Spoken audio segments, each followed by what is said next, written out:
Awkward.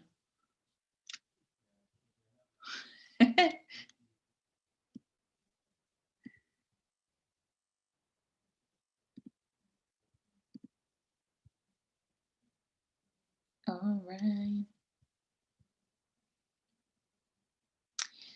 Jeff, is your screen ready to be shared? Yeah. Cool. All right, the YouTube is live. Welcome everybody. This is Impact Collective. Yesterday, I don't know how many of you guys actually were here, but today we're having Demo Day 2. And welcome again to the Impact Collective official final demo day. Yesterday we had a probably 12 team, around like, yeah, 10 to 12 team pitched in the stage of inclusive health, and also agriculture and the circular economy. And today we have another 3-stage pitching. We have 3 teams per each stage, and we're gonna start very, very soon. We are waiting for some more people to join us. By the way, is our Zoom recording on? It is now. All right, perfect. Coolio.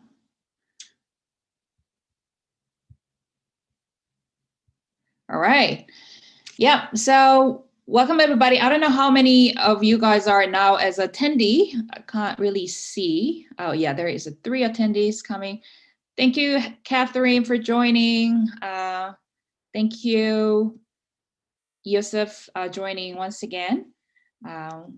It's early morning in Korea and other Asian countries, so we will just gonna wait a little bit more to welcome others if they come in. Otherwise, we'll start probably in a minute or 2. Yeah, please feel free to type how is everybody feeling today, including our panelists and judges. How are you today, guys?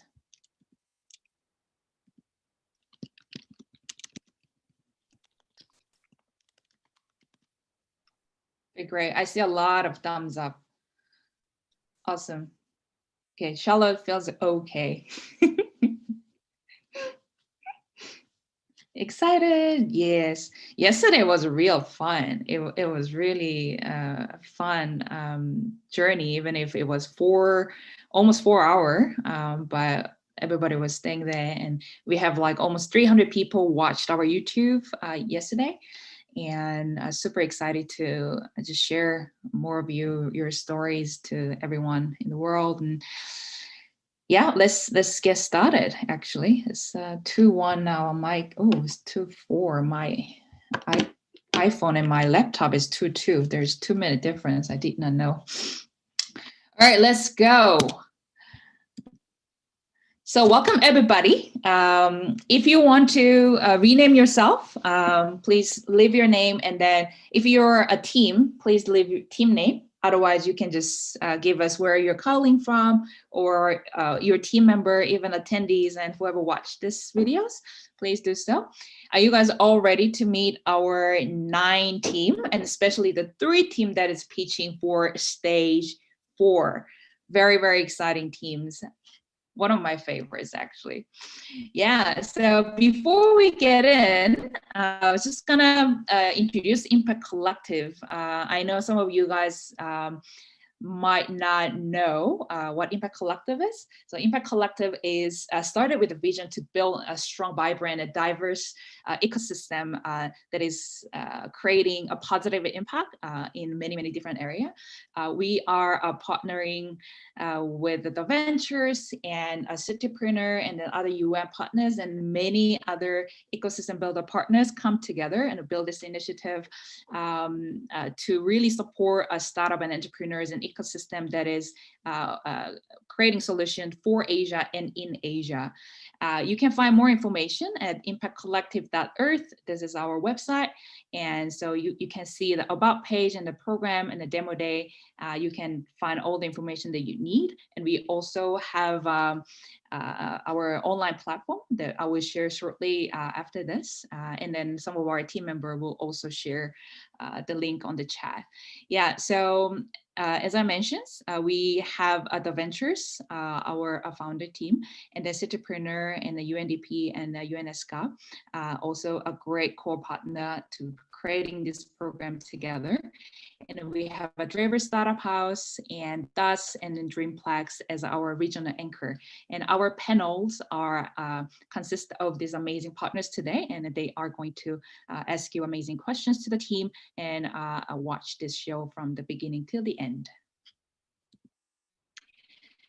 Yeah, so the Impact Collective program actually is a 10 weeks long accelerating program and also community-driven investment program. So last 10 weeks, we've been doing this 6 main event in the program, starting with the Impact Collective Camp. It was a 2-day of online conference where all the expert judge and team met and then learn about each other and then just downloading everything what we plan. And we had a 3 impact session and then also some skill session around the PR. And we also had a 6, 7 cross-border launchbox session. So whoever wants to expand their market to different Asia cities, including Thailand, Philippines, Vietnam, Malaysia, Korea, and more. We work with the local entrepreneurs and local ecosystem player to give our team a seminar and a really useful information and connection. And we had a 7-8 home group that all the teams are divided to this home group and getting a peer support and really emotional support from each other, and also check in with them with the other teams and our core team every bi-weekly.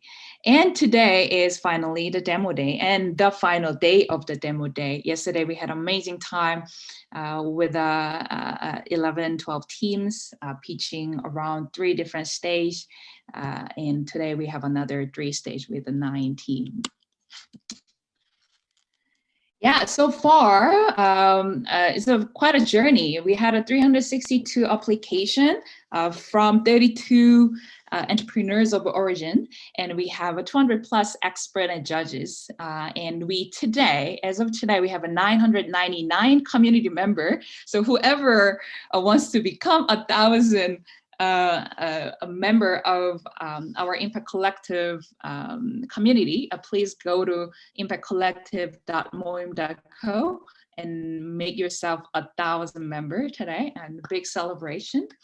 And we have 309 impact makers in that community platform, and total 82 participating team from basically all around the world participating and joining. And out of that, we select top 20 team from the community voting, and we have a 9 team to pitch today. Yeah, so many Zoom meetings and screenshots to be shared, and it's super exciting to see that how the whole journey has evolved. I see one of the very first picture, and as we know that our hairstyle has changed and there are more people, and it's super exciting to share this journey with all of you. Yeah, so our this is our impact frame. It's not just impact frame, actually. This is basically the 4 main criteria that we share from the beginning on.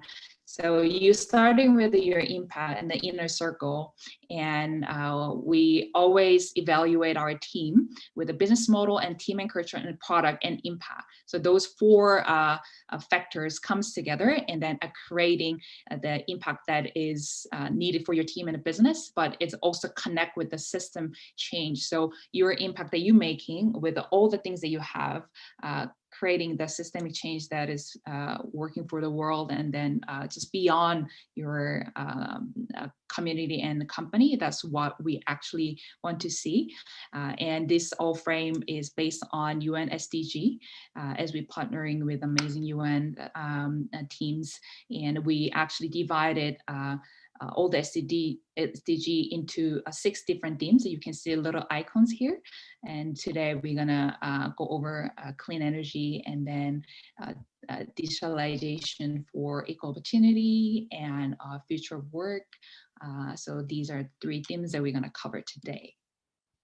Yeah, our investment track is 2 tracks. The one is a fast track investment, and the other one is a program investment. What you guys going to decide today is actually the program investment. And fast track investment, we're already reviewing 20+ team, and then we made already investment decision with one of the team. Yeah, some housekeeping before we start.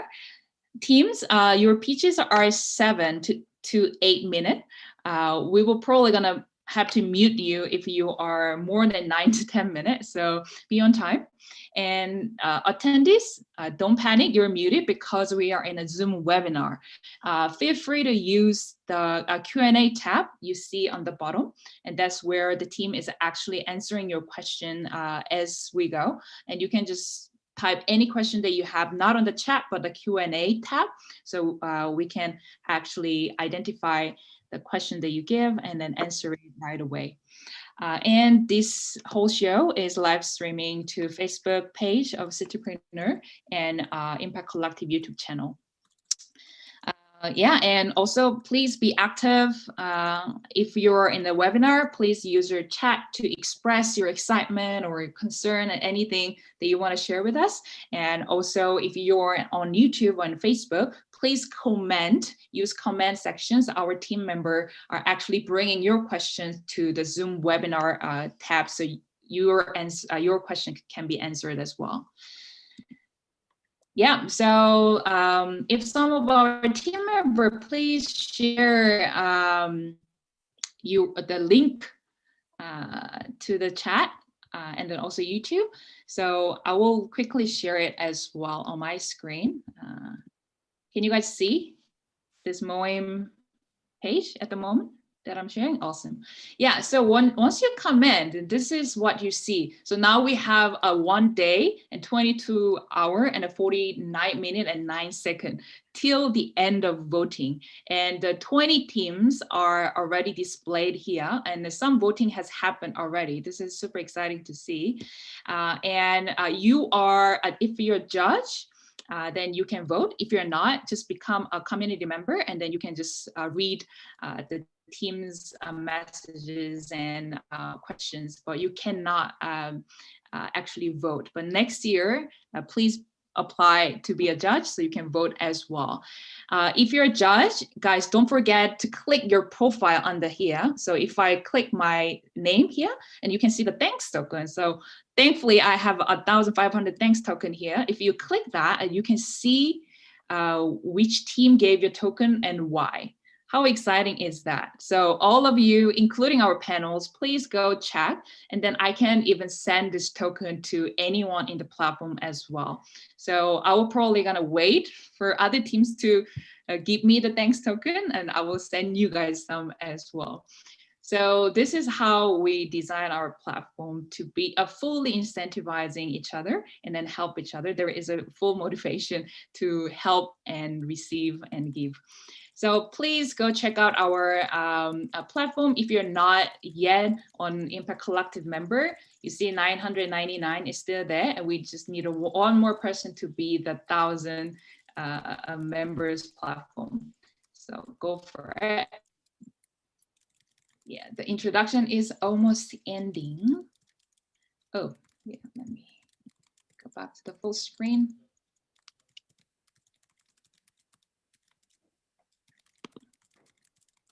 Yeah, so this is a screenshot of it. Yeah, so without further ado, we're just gonna jump into the stage 4, green energy and environment. So we have SOGO Energy and a Shuttle and Liquidstar, and we will start with the SOGO Jeffrey. Jeffrey, whenever you're ready, please share your screen and take away. And Jeffrey is calling from Singapore, and SOGO Energy is building the first distributed utility to serve a rural community in emerging economy in Asia with affordable and reliable and clean energy. Jeffrey, stage yours. Good morning. Can you all see my screen? It's okay. Great. So I'm Jeff Char. I'm the founder and CEO of SOGO Energy, and we're unlocking efficiencies of scale to bring clean energy to rural Asia. More than 1 billion people in Asia suffer from energy poverty. For them, electricity is expensive, unreliable, dirty, and simply not available in many cases. There are more than 16,000 mini grids in Asia, run by local entrepreneurs who are predominantly using diesel generators. They struggle to scale because their mini grids are expensive to operate. Unfortunately, they lack the capital and technology needed to make this scalable. Our mission at SOGO Energy is to create a scalable, distributed utility for rural Asia in partnership with local entrepreneurs like Tella. We realize that entrepreneurs understand the local communities the best, and we want to leverage their efforts to solve energy poverty at scale. In 2018, Annette and I founded Trendy, a renewable energy retailer in Japan that's grown to more than $20 million in revenues today. We spent the past 3 years studying off-grid communities in Africa and Asia. And we believe we can leverage that knowledge to build, to leverage the knowledge that we gained at Trendy to create a distributed utility to serve rural communities in Asia. Sorry, the screen is getting in the way here. I'll make this smaller. Don't worry. Okay, so we've got a low-risk go-to-market strategy. We invest in local mini-grid entrepreneurs and take an equity stake in their companies. And they use the funds to upgrade their diesel mini-grid with our help to create a hybrid solar diesel smart mini-grid and put all their existing customers on our platform. We use the profits from operations to scale up the size of the mini-grid over time. And we repeat the process with other entrepreneurs to also scale up the number of mini-grids we cover. Let me show you what this looks like in the next slide. The box on the left is a typical diesel mini-grid. We invest in local entrepreneurs and help them to upgrade their mini-grid, turn it into a hybrid solar diesel smart mini-grid by adding smart meters, you see on the right, controllers, inverters, and solar panels. This enables us to dramatically lower the cost of power and distribution.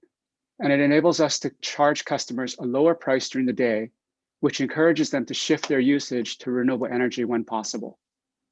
The higher margin solar power creates more profits, which can then be used to pay for additional upgrades and capacity. The benevolent cycle that this enables will let us scale and electrify rural communities in Asia. Let me talk about the numbers. So diesel mini grids have relatively low CapEx, but high operating expenses due primarily to the high cost of diesel fuel. At 35 cents a kilowatt hour, the diesel mini grid is barely breaking even due to the high cost of the diesel fuel. You can see that on the left here, it's 23 cents per kilowatt. In the case of solar mini grid, the CapEx is a lot higher, but assuming we depreciate this over 5 years, the total costs are actually lower than the cost of the diesel fuel alone. This results in a healthy profit of 11 cents per kilowatt hour. Moreover, once the solar mini grid is fully depreciated, significant additional price reductions are possible. So as you can see, when we drop the price from 33 cents per kilowatt to 25 cents per kilowatt, the gross profits actually double from 11 cents to 22 cents per kilowatt. This creates a fundamental margin advantage over the competitors, and these profits will be used to fund expansion. After we complete our technical pilot in Cambodia, we'll launch our first commercial project in Krathong, Myanmar. Profits from this project will be used to scale up in Myanmar and later in Cambodia. After we reduce costs further, will expand to new markets like the thousands of island communities in Philippines and Indonesia. SOGO Energy is the most convenient and affordable solution for customers and will become even more appealing as we scale up and continue to reduce costs. So renewable energy has proven social benefits. We align with SDG 7.2 to increase the global percentage of renewable energy. This is an ambitious goal. According to the UN in 2017, renewables made up only 39% of electricity production in Cambodia and 50% in Myanmar. We also align with SDG 7.1 to ensure universal access to affordable, reliable, and modern energy services. According to the Myanmar Department of Rural Development, as of December 2019, only 50% of the population in Myanmar had access to electricity. Furthermore, we believe that our success will lead to direct improvements in 4 of the UN's other SDGs. We're currently working to set up and test 2 different mini-grids in Cambodia, one centralized and one distributed. We've secured the necessary local partners and are in the process of selecting the sites for these tests.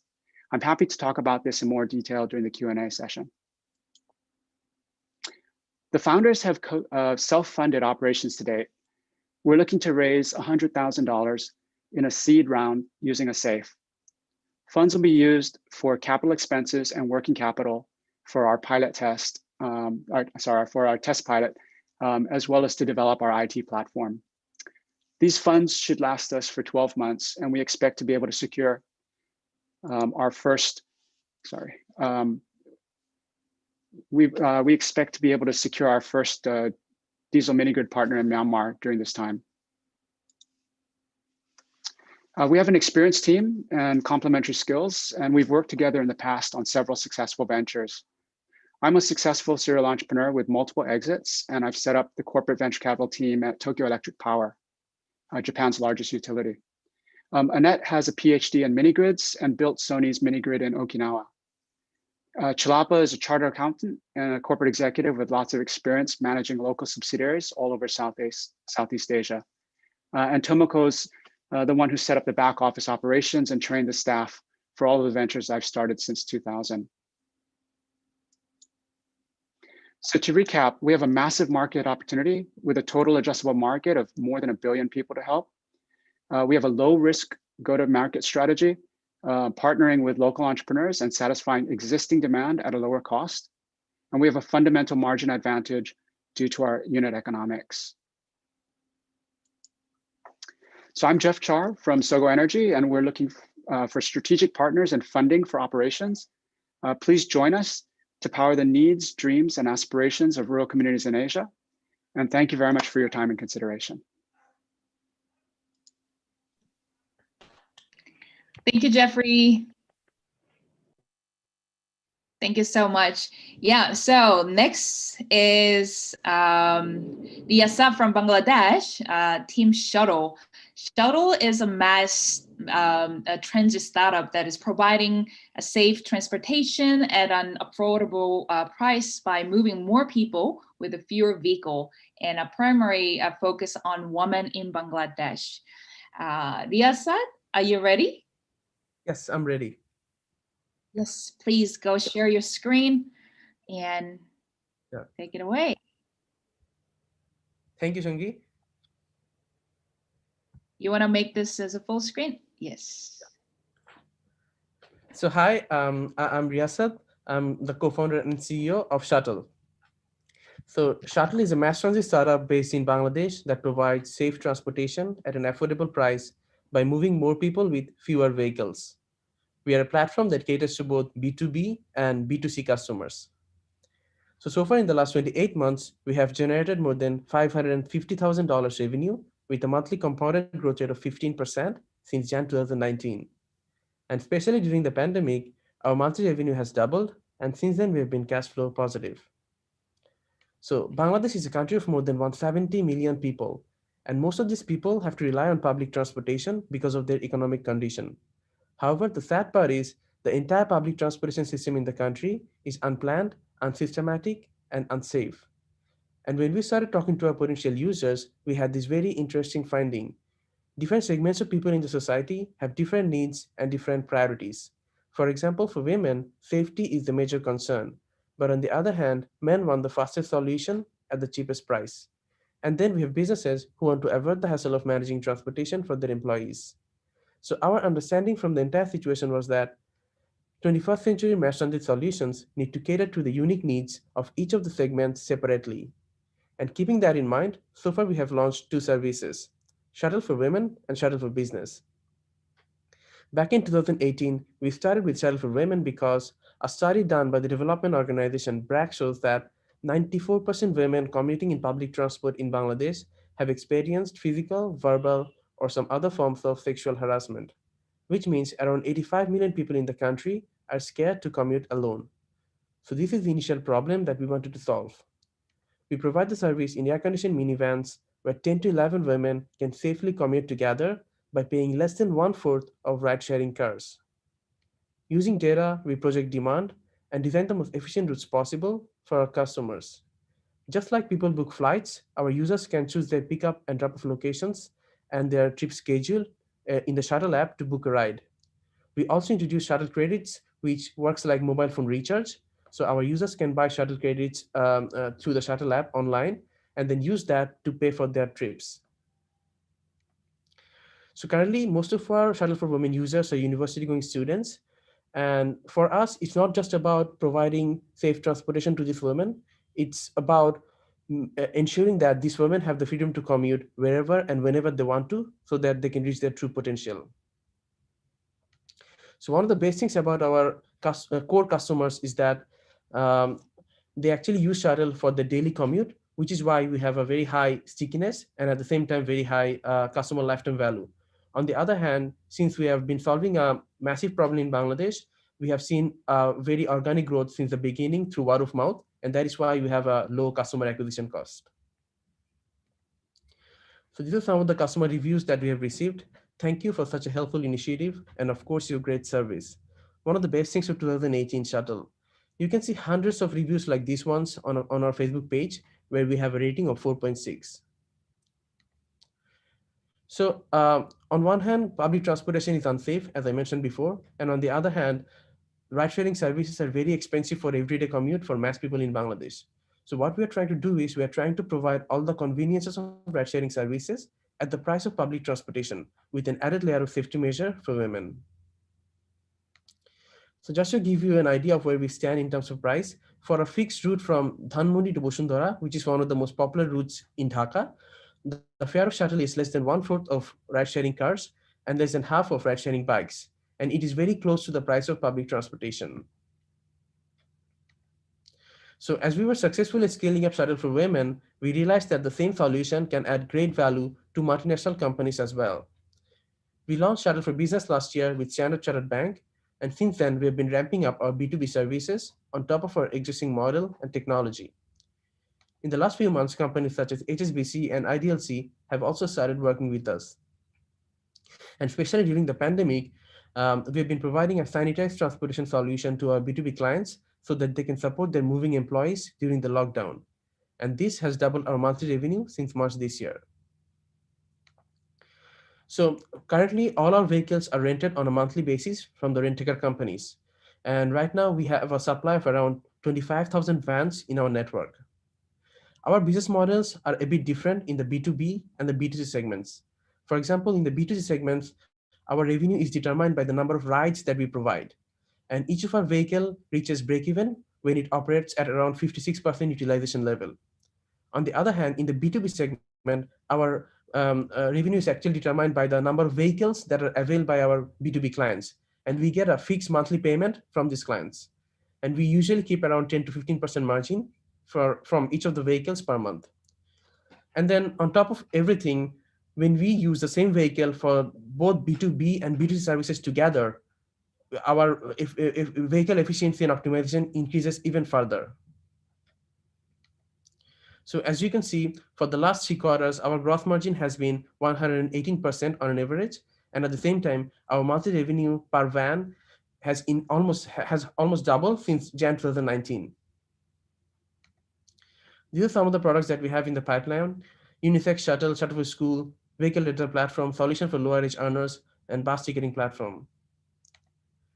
So only in Bangladesh, we have a total addressable market of $7.5 billion, but we do believe that this solution can be implemented in other developing countries as well. The business model has been validated in different parts of the world with billions of dollars investments from companies such as Amazon, Toyota, and Ford. So last decade, we saw how the taxi industry was revolutionized, and we firmly believe that this decade, we will see another revolution, and that will be in the mass transit industry, especially in the developing countries. So the core team of Shuttle has previous experiences of founding and establishing successful businesses. And the good part is all three of us grew up in Bangladesh. We have experienced the problem ourselves. And we have been working together full-time at Shuttle for more than 2.5 years, which has given us a lot of insights and knowledge to succeed in this business. So in terms of raising money, so far in the last 2.5 years of our journey, we have raised around $530,000 in 2 separate rounds from the same institutional investor, Robi Axiata Limited. Robi is actually the second largest telecommunication company in Bangladesh, and they are headquartered in Malaysia. In terms of our impact, when we started, our primary goal was to ensure that each and every woman in Bangladesh has the freedom to commute wherever and whenever they want to. You'll be glad to know that in our Shuttle for Women service, we have more than 20,000 women registered in our platform. Secondly, we're actively working on increasing women participation in the workforce. All our customer service and customer acquisition employees are women. We also plan on establishing driving school so that we can teach women how to drive and then employ them at Shuttle. Thirdly, by providing the service at a price which is less than 1/4 of ride-sharing cars, we are making safe and comfortable transportation affordable and accessible for mass people. And finally, by allowing 10 to 11 people to commute together, we have been able to reduce 5 million kilometers worth of gas consumption in the last 2.5 years of our journey. So currently we're raising $300,000 with Accelerating Asia as our lead investor. 40% of the round has already been committed. So right now we are doing around 35,000 MRR, and with this new investment will help us get to 50,000 MRR within the next 6 months. And the fund will be used to establish the brand Shuttle for Business, upgrade the SaaS product for fleet management for our B2B clients, strengthen our sales and tech teams, and also grow the business with the help of Accelerating Asia and Impact Collective. So if I talk about our target for the next 24 months, we plan to reach around 200,000 MRR by the end of 2022. And at that point in time, we will have around 200 vehicles in our fleet, and we will be operating in around 50 routes. So these are some of the organizations that have supported us so far. UNDP and City Foundation have been supporting us for the last 1.5 years with their accelerator program, Youth Collab Bangladesh 2.0. Accelerating Asia and Impact Collective are 2 of the other accelerator programs that we have been part of in the last 4 months. And then we also received a few awards. We won WSC Young Innovators Award 2019 as one of the world's best digital solutions contributing to UN SDGs last year. We also became champions of Basis National ICT Awards in the Community Services category. So I'll finish my presentation with a quote from the ex-mayor of Bogota, who once famously mentioned, "A developed country is not a place where the poor have cars, it's where the rich use public transportation." And hence we're looking for your support so that we can make safe and comfortable transportation inclusive and affordable for mass people in developing countries. Thank you. Thank you very much, Riyasad. It's an amazing presentation. Super, super excited to see that you guys are growing in Bangladesh and then that we can be part of this journey. Awesome. So Liquidstar, are you guys ready? Yeah, while you're sharing, I will introduce you two. So we have a Scott and a Kona. I don't know where they're from right now, but the Liquidstar is from Hong Kong and Australia. And also they are operating in Asia and Africa as well. So Liquidstar has built the Uber for electricity and electron e-fuel station of the future. So now stage is yours. Please take away, Scott. Can you see my screen? No. Things for granted. Hello? No, we cannot see your screen yet. All right, 1 second. Share desktop 2. How about now? Yes, we see the screen now. Okay. So All I'm right. going to start with a video. Hopefully you can hear it. It's going to come through my speakers. Sometimes we take things for granted. Think of electricity. It travels a long way through power lines and cables to get to the outlet in your wall. But 1 in 7 people in the world still don't have access to their own outlet. More so, over 600 million depend on liquid kerosene for basic energy needs. Grids are expensive, and many people simply live too far. One of UN's Sustainable Development Goals is about solving this issue with affordable and clean energy.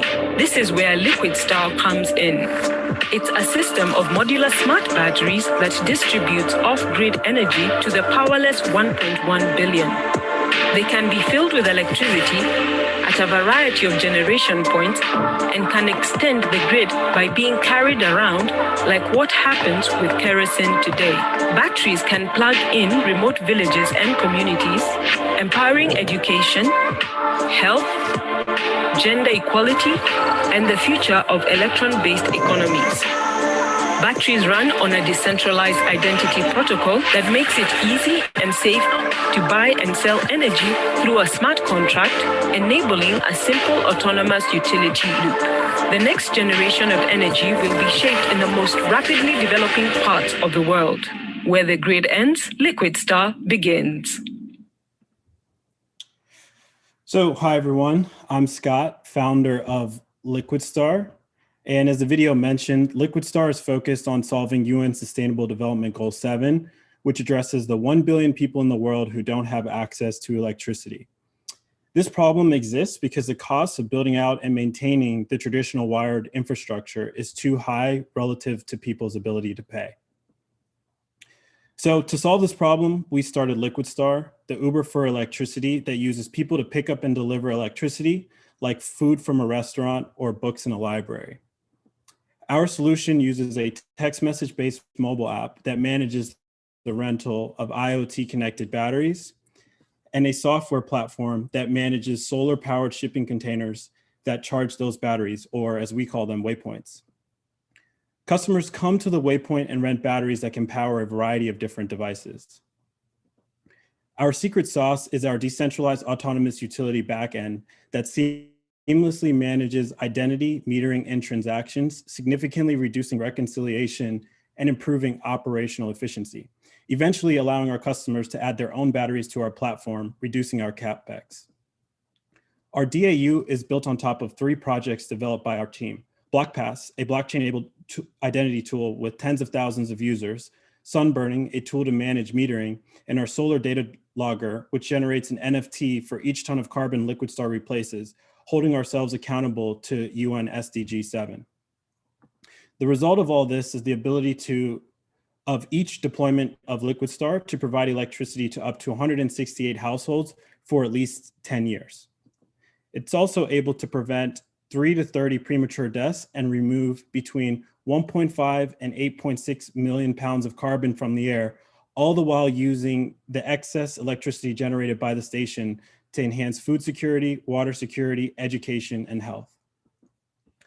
We consider our competitors the traditional grid and mini grid, which are expensive to operate and maintain in the communities they serve, kerosene and diesel, which are expensive and polluting, and small solar home systems, which can't scale or be shared and are expensive for end users. Liquidstar is designed to be price competitive with each of these solutions while offering a better service. At scale, we anticipate that each waypoint will be able to pay for itself in 3 years. And our short-term business model is for us to own the waypoints, but as we prove the model, we plan for utilities, governments, NGOs, and communities to own the waypoints, paying us a software as a service fee to manage them. Our go-to-market strategy is focused on creating B2B partnerships with important government and large-scale players to ensure we have protection from potential rent-seeking behavior, and simultaneously working with individuals on the ground to understand how they will use our platform. We've been doing that from the first day we started Liquidstar.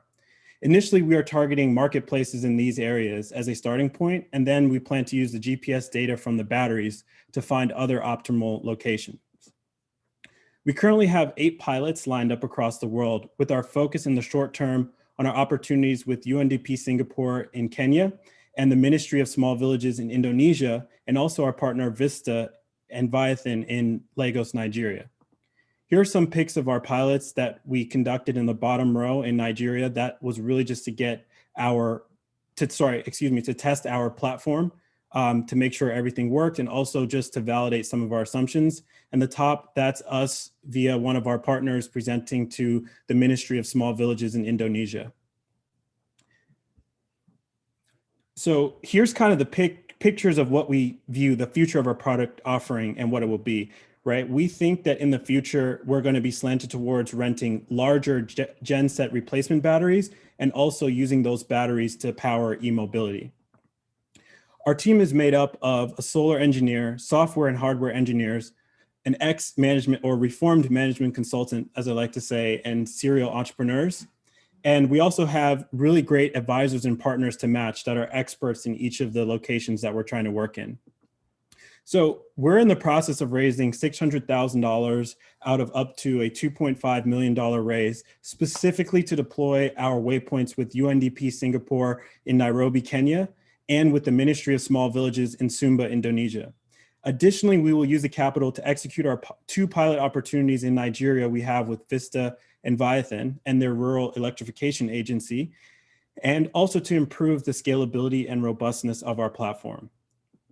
Here's kind of a look of what our project will look like in Kenya and some of the features that it will have. These are actual pictures of the location that we identified. It's called Naivasha. It's a suburb about 100 kilometers outside of Nairobi.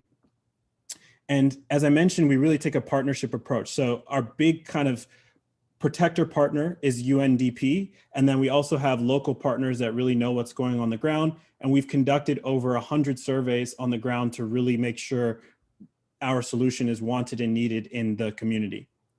So I want to end this with talking bigger than our Kenya opportunity. Our 10-year vision is to deploy 120,000 waypoints. And if we're able to do that, we'll prevent 2 million premature deaths and we'll reduce carbon emissions by as much as 1 trillion pounds. And Liquidstar alone, our goal is to be responsible for solving 10% of UN SDG number 7. So thank you so much for your time, and let me know if you have any questions. Thank you, Scott. Thank you so much, guys. It was an amazing presentation of 3 of the team that is working on a solution that is not just clean energy, but also following it a lot of other great side effects and then impact as well. So now it's time of the questions. So we have a little bit more time than 35 minutes. Actually, the teams were very sharp on their pitches, well prepared. So if you have any questions, please raise your hands and show me your palm, and then I will point any judge panel to ask questions to the team. Who wants to go first? And then judges, if you can share your screen, not screen, if you can share your beautiful face, that would be amazing. I have a quick question for SOGO, real Jeffrey Char. Please, Sean. Yeah, does the number of mini grids keep increasing in Asia? I mean, I wonder the market you're targeting is getting bigger. Yes, the number is increasing and actually increasing worldwide. So we're seeing a massive increase in Africa, but in our focus of Asia, the increase is actually smaller because we're starting with a much bigger base. But we do expect the number of mini grids to keep increasing. Okay, thank you.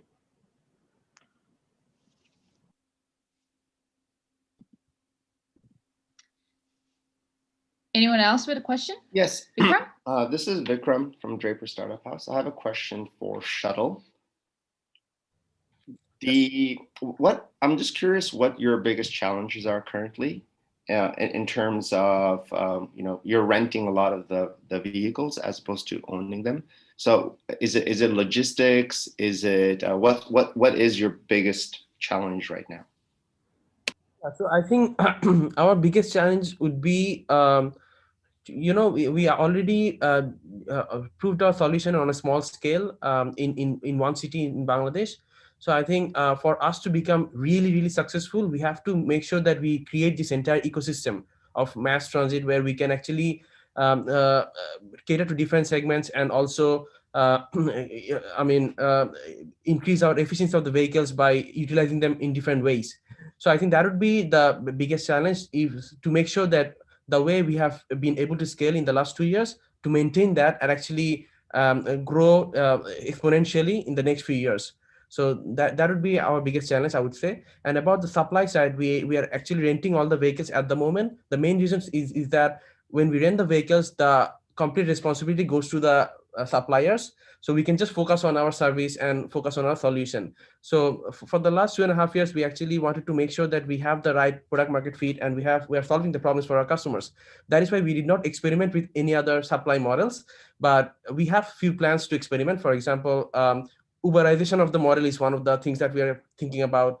And then leasing the vehicles is another option. Buying them is another option as well. So we'll probably be doing some experimentations in the next 1 to 2 years, and then probably do some, we'll probably have a mixture of 2-3 models and see how it goes. So there's definitely opportunities for incorporating some other models as well. Yes. Great, thank you. Welcome.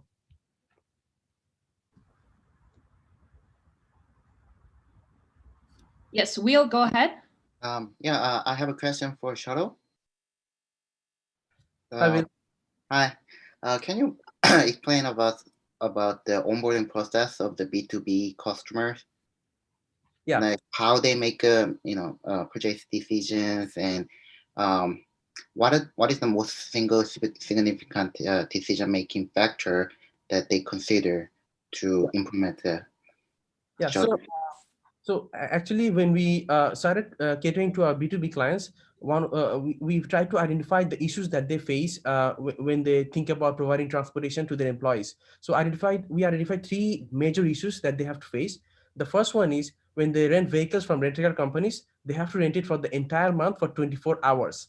But they actually need the vehicle only twice a day, in the morning and in the evening. So that is why when they rent vehicles from the rental car companies, they have to pay a huge amount of money. Because they are getting the vehicles for the entire day. So that is one thing. The second thing is these rental car companies, they only provide the vehicle. They do not manage the operations, or there is no automation either. So these big B2B companies, they actually have a separate team or separate department who manages these transportation solutions and who communicates with all the employees. So that is a huge hassle and also costs them a lot of money. And the third thing is keeping track of all the data and information. For example, how many kilometers the vehicles have run, when exactly the driver came, and if the driver came on time or not. So these are information that is very difficult to manage, and a lot of manipulation happens from the supplier side and the driver side as well. Especially, it is not possible to accurately measure the kilometers manually. So these are the 3 problems that we're trying to solve with Shuttle for Business. So what we do is we actually have a separate exclusive apps for each of our clients. And the development is done by us in a single platform, but we can actually enable or disable some of the features depending on the requirements of our clients. So that is one thing that their employees can use. And at the same time, we actually provide a SaaS solution to the admin or HR department, who can get real-time information of all the transportation data, how many passengers have used their service, when did the vehicle came, and how many kilometers the vehicles have run. They can also track the vehicles from the dashboard and send us requests for adding new people. So that's how we automate the entire process. Okay. I have just one more follow-up question. So you mentioned that it is because it's a time inventory issue, essentially, because those companies need the vehicle only in the morning and the evening. Like, how do you then utilize your vehicles during the day? Yeah, so it's a very interesting question, and one of the this is an area where we actually feel that we are building a moat that will give us a competitive advantage in the long run. So what we are doing is we are providing 2 trips to the B2B clients in the morning and in the evening, and by providing these 2 trips, we are actually getting 10% profit margin that covers our entire cost, plus we get 10% margin. And we then use the same vehicle for our B2C services from 6 a.m. to 10 p.m. at free of cost, with only the only the fuel cost is required. So that actually gives us an opportunity to reduce the cross price even further in the long run. Thank you, Will. All right, Uni. Hi, I have a question for SOGO Energy. Yep. So thanks, Jeff, for your wonderful presentation. I remember that you mentioned that you are doing this technical validation, technical tests in Cambodia. Can you share some of the, insights and findings that you have so far? And also, I feel this is really interesting that you also have this kind of like investment approach to the local mini grids entrepreneurs. So can you also talk about how the process is done, and also what is the benefits out of benefits of using this local network rather than you moving into directly to the market? Okay, great. Thank you for the question. Can I show this? Can I share my screen? Yes, Sure. please. Great. So in Cambodia, the government has a policy of electrifying the entire country. So currently there are about 1,000 off-grid communities today in Cambodia, and out of those, there are about 241 that are ideal candidates for mini grids. So we're looking at trying to find the right location to run a test. The test that we're trying to run is to determine the strengths and weaknesses between competing technical systems. So in the one case, a centralized solar mini grid, which is pretty much what you see in most places, which is a whole bunch of solar panels or diesel, and then it's powering all the businesses or homes nearby. So it's the power generation is in one location, and then you've got wires running to all the users. That's a centralized version. The other one is a distributed version. And in this case, imagine that you've got 100 houses and each house has one panel on it, and then networking those panels together. So each of those has advantages as well as disadvantages. And we want to actually test it out and see what that means in terms of technical difficulties as well as economics. So that's why we're building out the test mini grids in Cambodia. In terms of partnering with the local entrepreneurs, our business model is to invest in those entrepreneurs in their company, and then to have them use those funds to invest in upgrading their existing diesel mini grid. So they'd use the money to buy the controllers and the smart meters and all that, and we'd help them to set it up and to run it. The idea being that we would take a minority stake interest in the company to begin with, but that over time, as we invest more money to keep increasing their infrastructure, that percentage would increase and they would be diluted, but the pie would be growing much bigger. And the idea here is that there's kind of two things. One is on the defense side, having the local entrepreneur involved makes the whole equation less risky. That's really important. They're already operating in their own village. They know the town, they know the people there, they know the regulators. Oftentimes they have a license to operate as a utility. And so partnering with them is just a much smarter move in our opinion. The alternative would be that we go in and we set up a brand new operation and we compete with them from day one. That's not good for them, that's not good for us. And so we think it's a lot better if we really want to scale. And again, our ambition is not to go into one village and compete there. Our ambition is to scale up electrification for the entire, rural communities in Asia, which are being left behind. And so leveraging those existing operations is just a cheaper, smarter, and faster way to get it done. Thank you, Jeff. Yeah, Jackie from UNSCAP has a question. Yes, thank you. So I have questions for Liquidstar. Can you elaborate a little bit on how the waypoint setting is better than the traditional solar home system? And also, would there be any disadvantage that you may also think about compare these two different systems? I mean, solar home system and also your waypoint setting.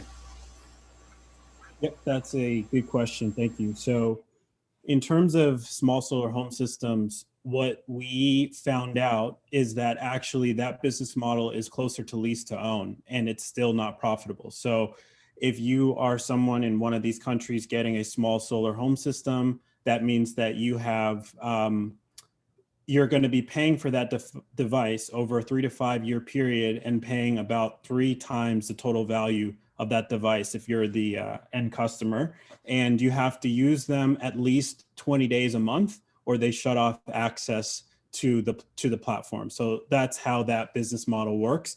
The other disadvantage that you have is that business model, if you're my neighbor and you've paid for it, you can't lend me the battery from there to use in my house, right? It's stuck to your house.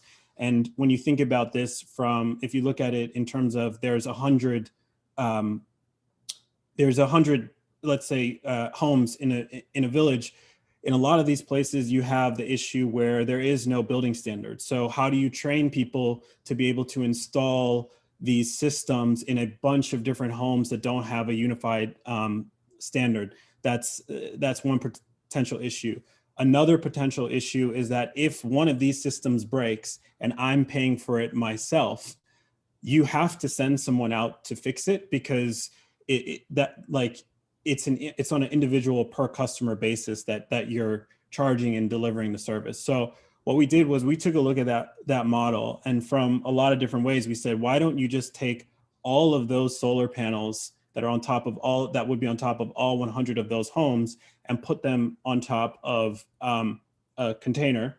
And what you get is that, number one, you have the collective ability of all of those panels. So you can do things like power, additional things like we mentioned, like pumping and purifying water. That's one thing we're going to do in the Kenya pilot. And that's important because I think either today or yesterday, they just announced that they're going to have a water's future market, right? And with individual small solar home systems, you can't really pump enough water at scale. So that's kind of one way we looked at it. The other thing is that, the thing about some of the other solutions, they're very permanent. So if you place them in a place where you can't make revenue, it's stuck there and you just have to figure out how it works. So with our solution, if we decide the economics don't necessarily make the most sense here, we could actually pick it up and move it to another location and test it there. And then, as we scale, cost comes down over time, then we can go back to that original community and place something there, or even just leave like a smaller example. So that's really the advantage of the waypoint, specifically when you're comparing it to small solar home systems. Then in terms of anything that requires wires, that's very difficult because of the amount of energy theft that you experience in these communities, and also just some of if you don't have the proper economic incentives, you just have like the classic free rider issue where one person will use like 80% of the electricity, right? So our solution avoids the operation and maintenance costs of, connecting the wires. So in Nigeria, for example, people actually cut the wires down and sell the copper, right? And so that kind of leads to your second question, which is around what is the challenges? So I think for any energy solution in emerging markets or developing countries, theft is a big issue. That's probably the number one challenge. And so we've sort of designed around that, I would say by, service model innovation. So we collect information on people in the communities. Like we take a picture of their face, we get their ID, those types of things. So they're less likely to steal. We also have the GPS connectivity in the battery to kind of be like, hey, we know where you are. We know where the last location of this battery is. And in the future, we want to be able to remotely shut off the battery. But in our business model as well, like in terms of our at scale repayment period, we actually include a night security officer as part of the operational costs, right? Because we know that. And again, in that model, we also include what is the cost of replacing all 168 batteries at least once over a 10-year period. So that's all included in our calculations. And so, yeah, basically our biggest challenge is theft, and how we plan to deal with that is that we know it's going to happen. So we've built that into our financial model from the beginning. Just one thing to add on to that as well.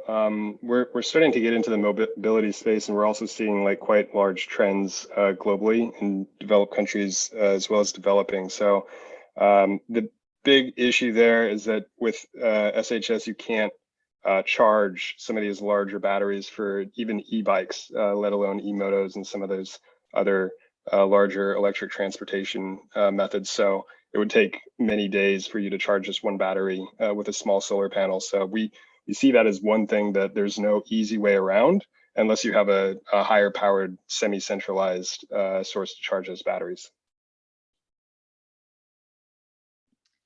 Thank you, guys. Yeah, there are questions coming in. Okay, Jimin raised her hand, so Jimin, you can go first.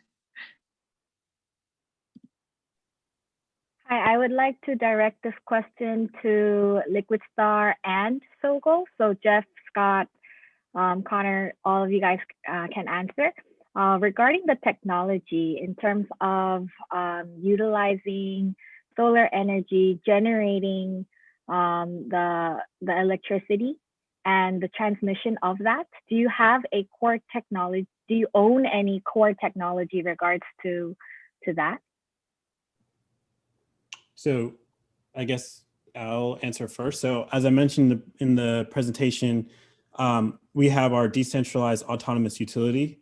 So that's how we manage the rental of the batteries.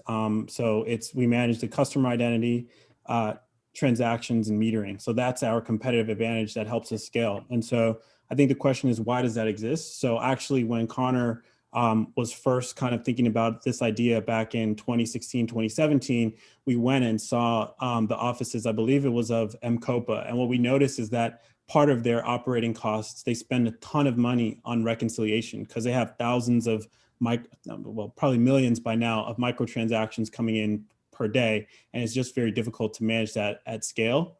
And we just also believe that building this on the new rails, which would be this blockchain backend, that we don't like to use the B word, it will help us, scale and tap into other opportunities in the future. And then the second part of your question, I think, was around transmission and distribution. So that's, I think, the key innovation is that eliminating that part of it in terms of using wires is the business opportunity, and actually why a lot of these mini grids, microgrids, and just the traditional grid are unprofitable over time. So an example of that is in Western Australia, when we were in, when Connor and myself were in Australia, they're actually removing people from the traditional grid and replacing it with these systems because it's too expensive to maintain.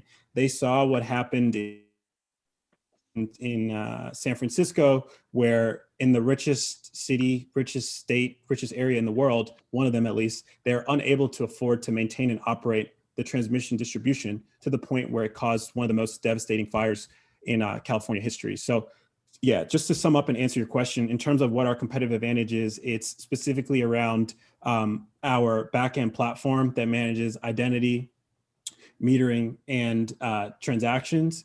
And then also we have a service model innovation that removes the transmission and distribution wires and uses people's feet, basically Fred Flintstoning it, to deliver the electricity instead. And our app kind of manages all of that. Hi, let me answer then on our side. So in terms of proprietary technology, as of today, we don't have any proprietary technology. We will be building some proprietary technology, but that's basically a software layer that integrates the different systems. And our plan is to actually do that after we have hacked together the existing hardware and software systems and learned the strengths and weaknesses of those systems. So we don't want to charge in and just build something that we think might work today. It's better to test that in the field first and then build it after. So that's our plan. That's how we did it at Trendy as well. We launched with existing systems and integrated those first. And then based on our intricate understanding of the strengths and weaknesses, then we built our own system. So we think that's a more pragmatic approach. The other technologies that we're using in terms of solar panels, controllers, the smart meters, software, these are all in the marketplace already. And so we're much more focusing on integrating those things, and our innovation is more of a business model innovation. In terms of the grids and mini grids and I guess kind of what Liquidstar is doing, I would say that we spent 3 years looking at mini grids operating in Africa in particular and Asia as well. But as Scott mentioned, the transmission costs just don't make sense. The economics don't make sense. So if you're trying to extend the existing national grid to these sparsely populated rural areas, the problem is not distribution, the problem is transmission. So not to geek out on you for energy here, but when we talk about transmission and distribution, historically, we've said that in the same sentence, because up until now, that's the way we did things. I would prefer to break those into 2 different sentences. Transmission are those big towers that you see with the high voltage lines on them. Those are the ones that are really high up, and you see those crisscrossing all over the country in developed economies.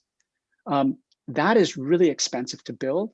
And if you're trying to connect a rural village that's far away, the expense of building all of that transmission just doesn't pay off, because even if you built it, once you connect that small village, the amount of power that they're using doesn't justify that fixed cost. Distribution, on the other hand, is moving the electrons locally.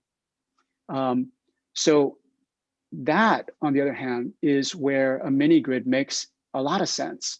So as Connor and Scott both pointed out, to charge up their batteries, a single kind of solar home system doesn't work. It's just too small, it doesn't have the power. Also for productive use. But with a mini grid, you can actually power all those things together. And the infrastructure cost on a mini grid is much smaller because you just have the distribution, the local distribution. So you still have to do wiring, but it's typically within the neighborhood, and you're not trying to connect other villages far away. So in our cases, we're also starting off with existing diesel mini grids, and all we're trying to do there is upgrade them to provide them with smarter intelligence to be able to gather the information of what's actually happening on the mini grid. So in that case, we already have customers who are paying a higher price for the existing energy today.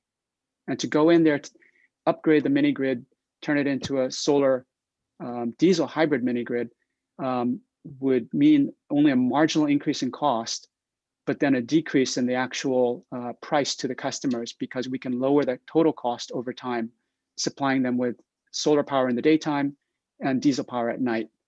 And then as the cost of batteries come down, we'll actually add in battery storage locally and replace the diesel generators altogether. So we're taking an incremental step to solve these problems. And we think that's a much more pragmatic way, a lower risk way, and a lower cost way. Thank you, Jeff, for amazing answers. Amy? Yes. So I have a question for Riyasat from Shuttle.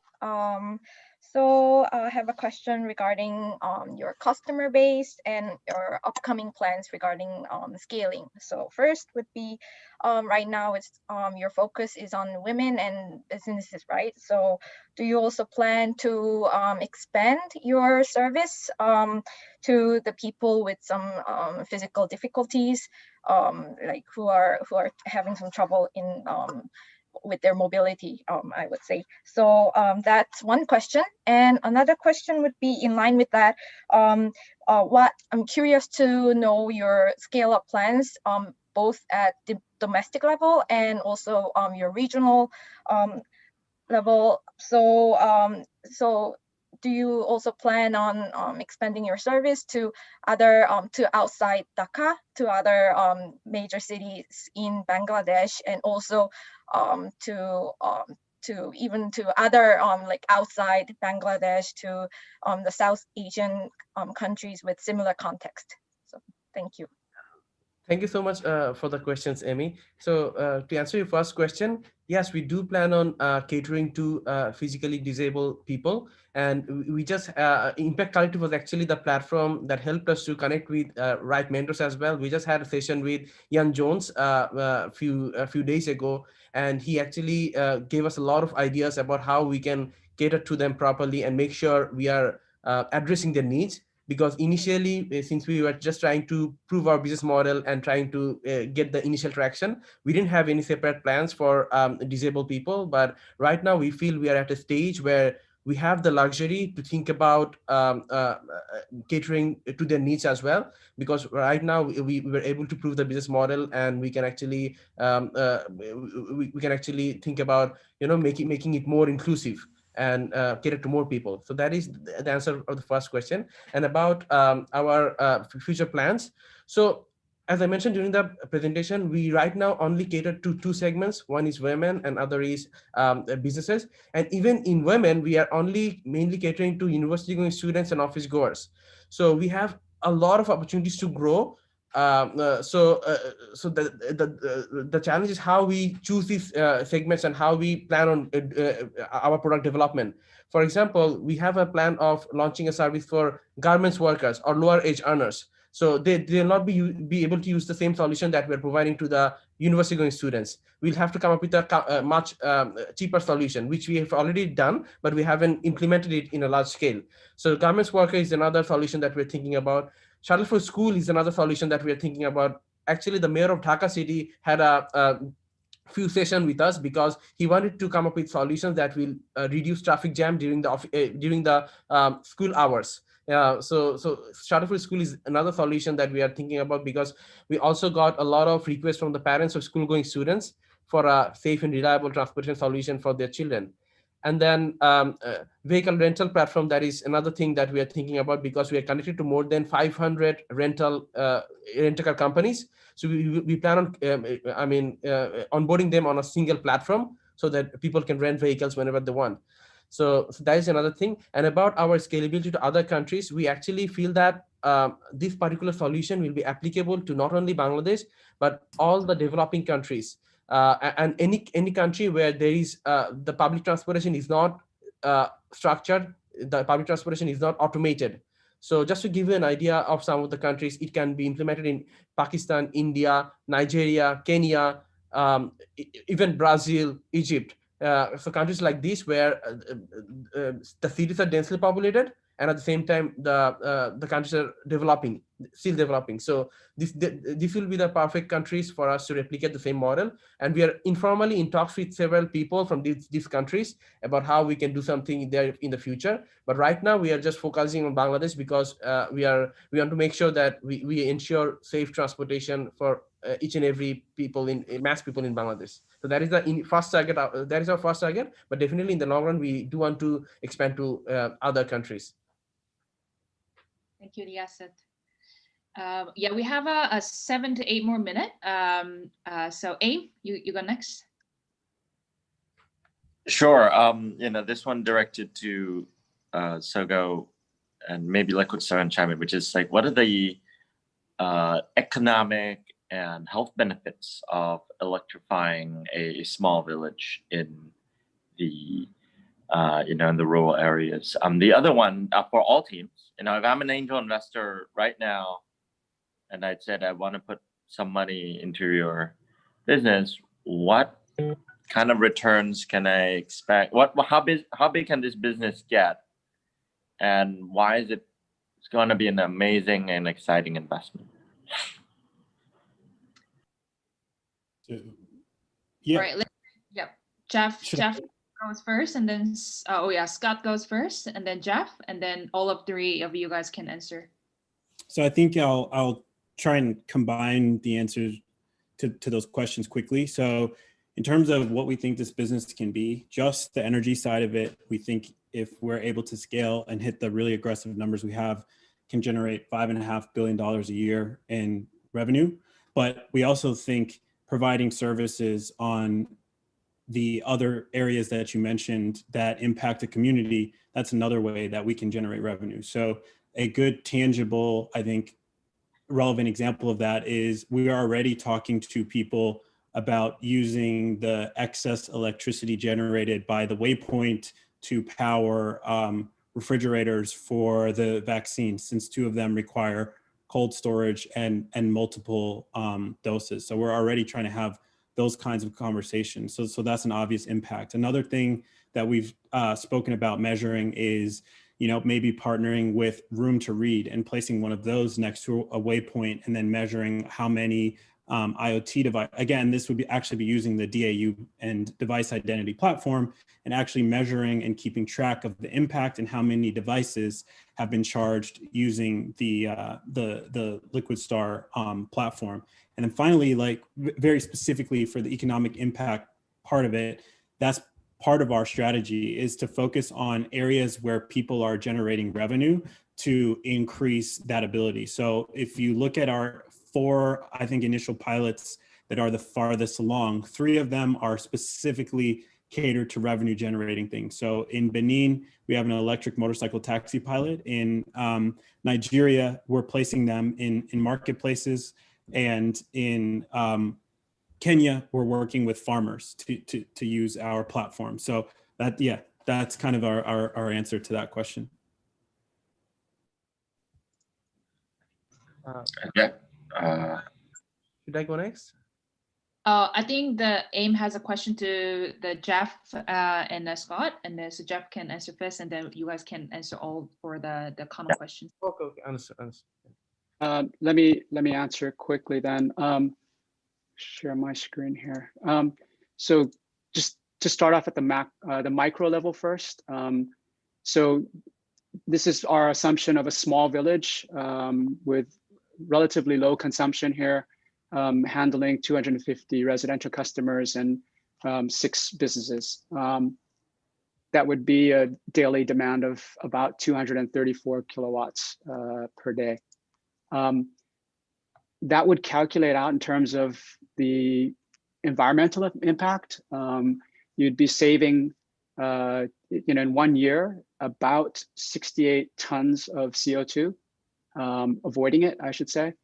You'd also avoid the NOx and PM, and you would save the village about $20,000 in just diesel fuel cost.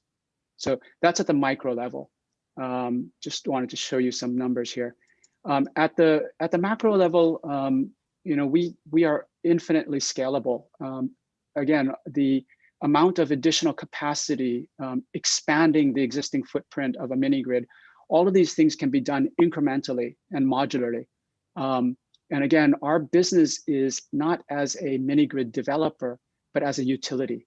So we're looking to connect and interconnect all of these different mini grids, even going to the point of maybe interconnecting solar home systems once you network them, so that we build really a utility company that is a next generation utility. It's a distributed utility model for the future.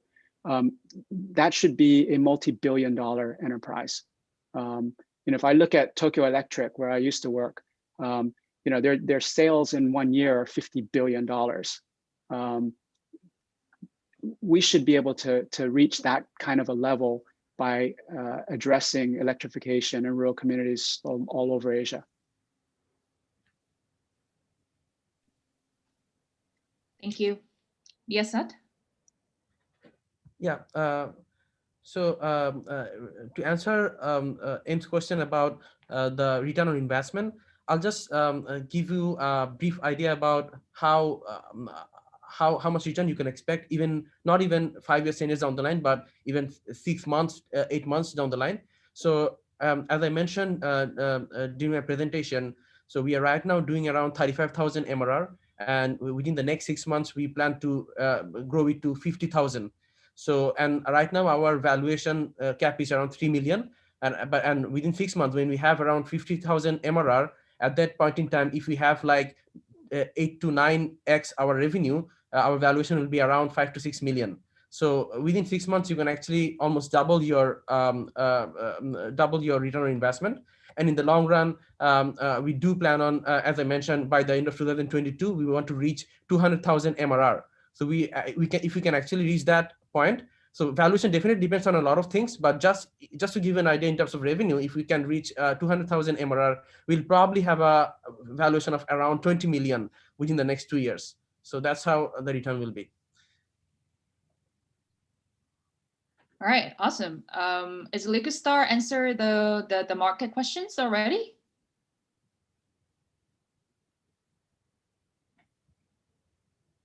Yeah, I think I did. Cool. Yeah. Yeah. The time is out, guys. Thank you so much for joining today. And big round of applause for all the teams that have joined Peach for the stage 1 today. And we will have a 10-minute short break to have a bio break and then drink some water and stretch for all the judges and participants. And then we were gonna move on to the stage 5. And yeah, that's it. Thank you so much. And participants, attendees, if you have a question, please feel free to use the Q&A tab down there. Our teams will be remained and answer all the questions. Okay, then I will see you guys in 10 minutes.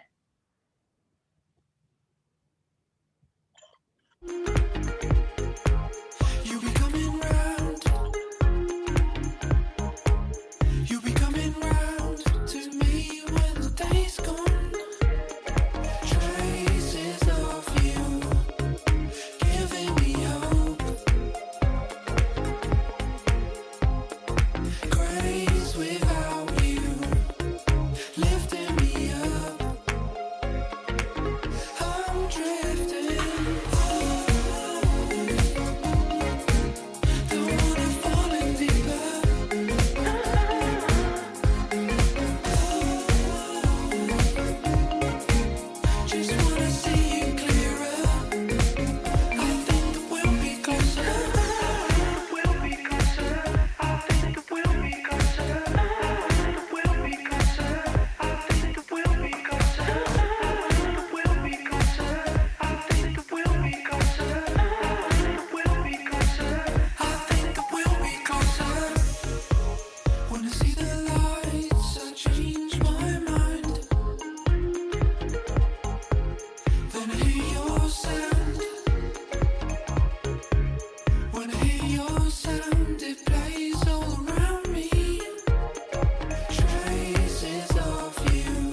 All right, I'm bringing back everybody. Are we all ready for the stage 5? I wish you have some water, tea, no alcohol, please. Coffee, okay.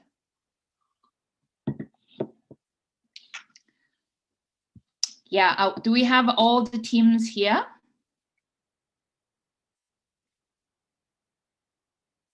Kara, Outpos, Crepass.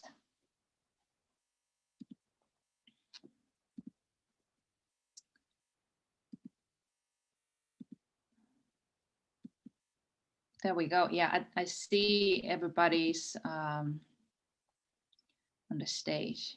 Yes, awesome. Cool. Yeah, so stage 5, digitalizations for equal opportunity for all. So this is like a really, really interesting topic, right? Especially in Corona and COVID time. A lot of company has to become more digitalized and than ever, and we definitely had a lot of team actually helping this mission, and we picked Kara and Outpost and the Crepass out of like a lot of teams are doing exactly the same, not exactly the same, but like a similar mission. But they are like really tackling interesting target market, using their technology to improve the opportunity for everybody.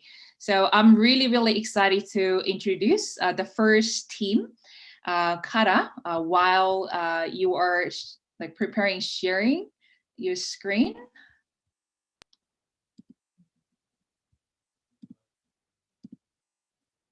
There we go.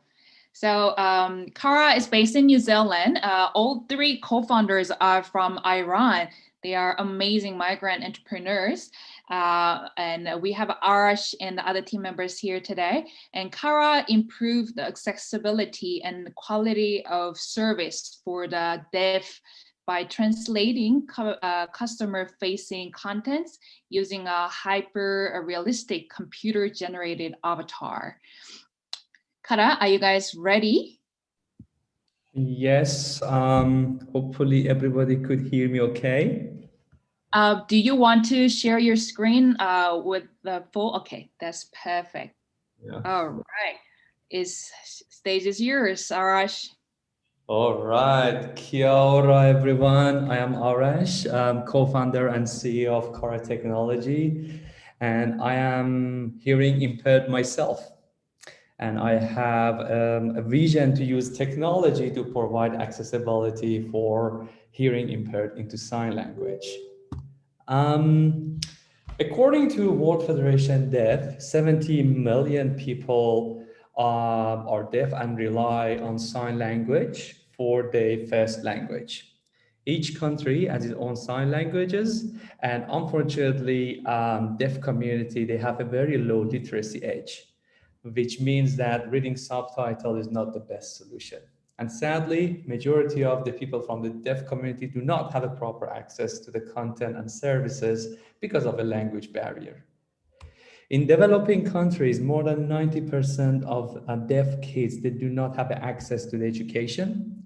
And even in a developed countries such as US and New Zealand, we are far, far away of providing a true accessibility to the sign language.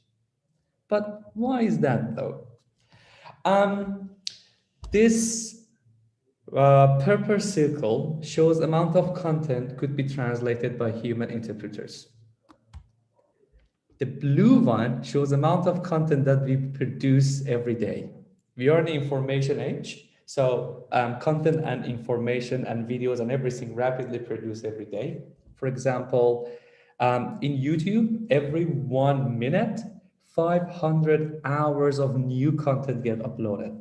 So basically, human interpreter cannot keep up. So the reason of not giving it true accessibility, because we have large volume of content, which is going to be very expensive to afford for companies. And this is where the Carol's vision come in. And we like to help government, B2C corporate and entertainment industry to make their services accessible in sign language. So in order to do that, we use digital human and non-human, and we use technology to make our services more scalable. So how we are going to do that under the hood? If you could remember, I told you each country has its own sign languages, right? But interestingly though, the majority of sign language, they have a similar grammar, but a different gesture. That's why we create something called Cara notation system, which include the sign language grammar in a machine readable text. And based on providing and feeding it with a different gesture database, we can provide different sign language translator instantly. For example, this is one of the pilots that we did within New Zealand Ministry of Civil Defense. So in the case of emergency, we can provide immediate emergency messages in sign language. Our vision here is to create a button on the YouTube. When you click on the button on the YouTube, our avatars can come in and provide instant translation to mass data. By talking to the deaf community, we figured out when it comes to storytelling and artistic, human and artistic way of narrating a story, humans plays a very important role in translation. However, in the majority of the content, the deaf audience, they found it very difficult to find a correlation between signer and the storytelling. We developed the second solution we call the storytelling, which a motion capture tool enabled signers to become any character they want. This is a pilot we did with National Theatre in UK, which it was a play about the Jamaica, and all the actor and actress were Jamaican. So we used an interpreter in New Zealand, and we put a Jamaican-looking avatar on top. So these avatar could be any characters. I just give you an example. So this is a cartoon in New Zealand about 4 bears. I'm Pirate Captain Boomer. This isn't a dinosaur, it's a pirate ship. So as you can see, this is just designed for hearing kids. By using our technology, we can put animation on top, which make the character sign inside the movie. So it's saying, this is not a dinosaur. This is what? A pirate ship. Just imagine one day we could make Mickey Mouse sign inside the movie for kids. That is making me truly excited to work on Cara. So, so far, for paying pilots and generating revenue, we are strategically choosing our early adopters who have a very high standards to test our product, to put a pressure test on a product, to help us to build. At the same time, we could learn a lot. That's why we are working with New Zealand government agency like Ministry of Social Development, Ministry of Education, and also we're working with overseas companies such as National Theatre to make the entertainment industry more accessible into sign language, and also with Norwich Airport, how we can make it traveling better, and also Seattle Airport in US. So far, our company raised $500,000 convertible note. Now we are seeking for 800K. And what we've done so far, we developed a minimum viable product, and we did a very good successful test on the paying pilots. Now I want to get some meaningful tractions. That's why the money is going to be focused on our solution 1 and 2 and make them improve and ready to be serviced. And also we like to expand our market to the US and UK. And recently, using the IC platform, we figured out Japan is a fantastic market to explore. So we already had a meeting with Fuji TV. They showed the early interest of investment in us.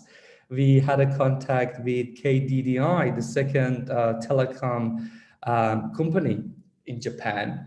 And we are very excited, and Paralympic in Tokyo is coming. So we like to be part of it. So very interesting stuff coming out. So this is the team who does the magic. So we have people from years of experience on business development, machine learning, computer graphic. We have deaf people who can sign 5 different sign languages, and our team is still growing. We are a very impactful company, and our impact increases based on our business increases, and we are very aligned with UN target number 10 and 4 for reducing inequality and increasing education quality in education. So thanks a lot, and it was a pleasure to be part of the IC. Thank you. Thank you. Thank you, Kata team. Thank you, Arash. Can't see Mickey Mouse and all these characters as doing sign language in their movie. We will hope to see that sooner than later. Yeah, so next team will be Outpos. Sharif. Outpos is operating in Indonesia, Singapore, and Malaysia. And feel free to share your screen while I do a one-liner of Outpost. So Outpost is empowering street vendors in serving traditional food with tomorrow's technology. Sharif, are you ready?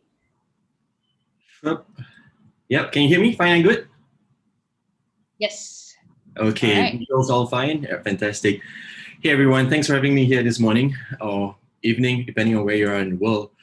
So everyone has got to eat. And starting a food business used to be a great way to earn cash. Oh, hold on, let me just make sure. Yep.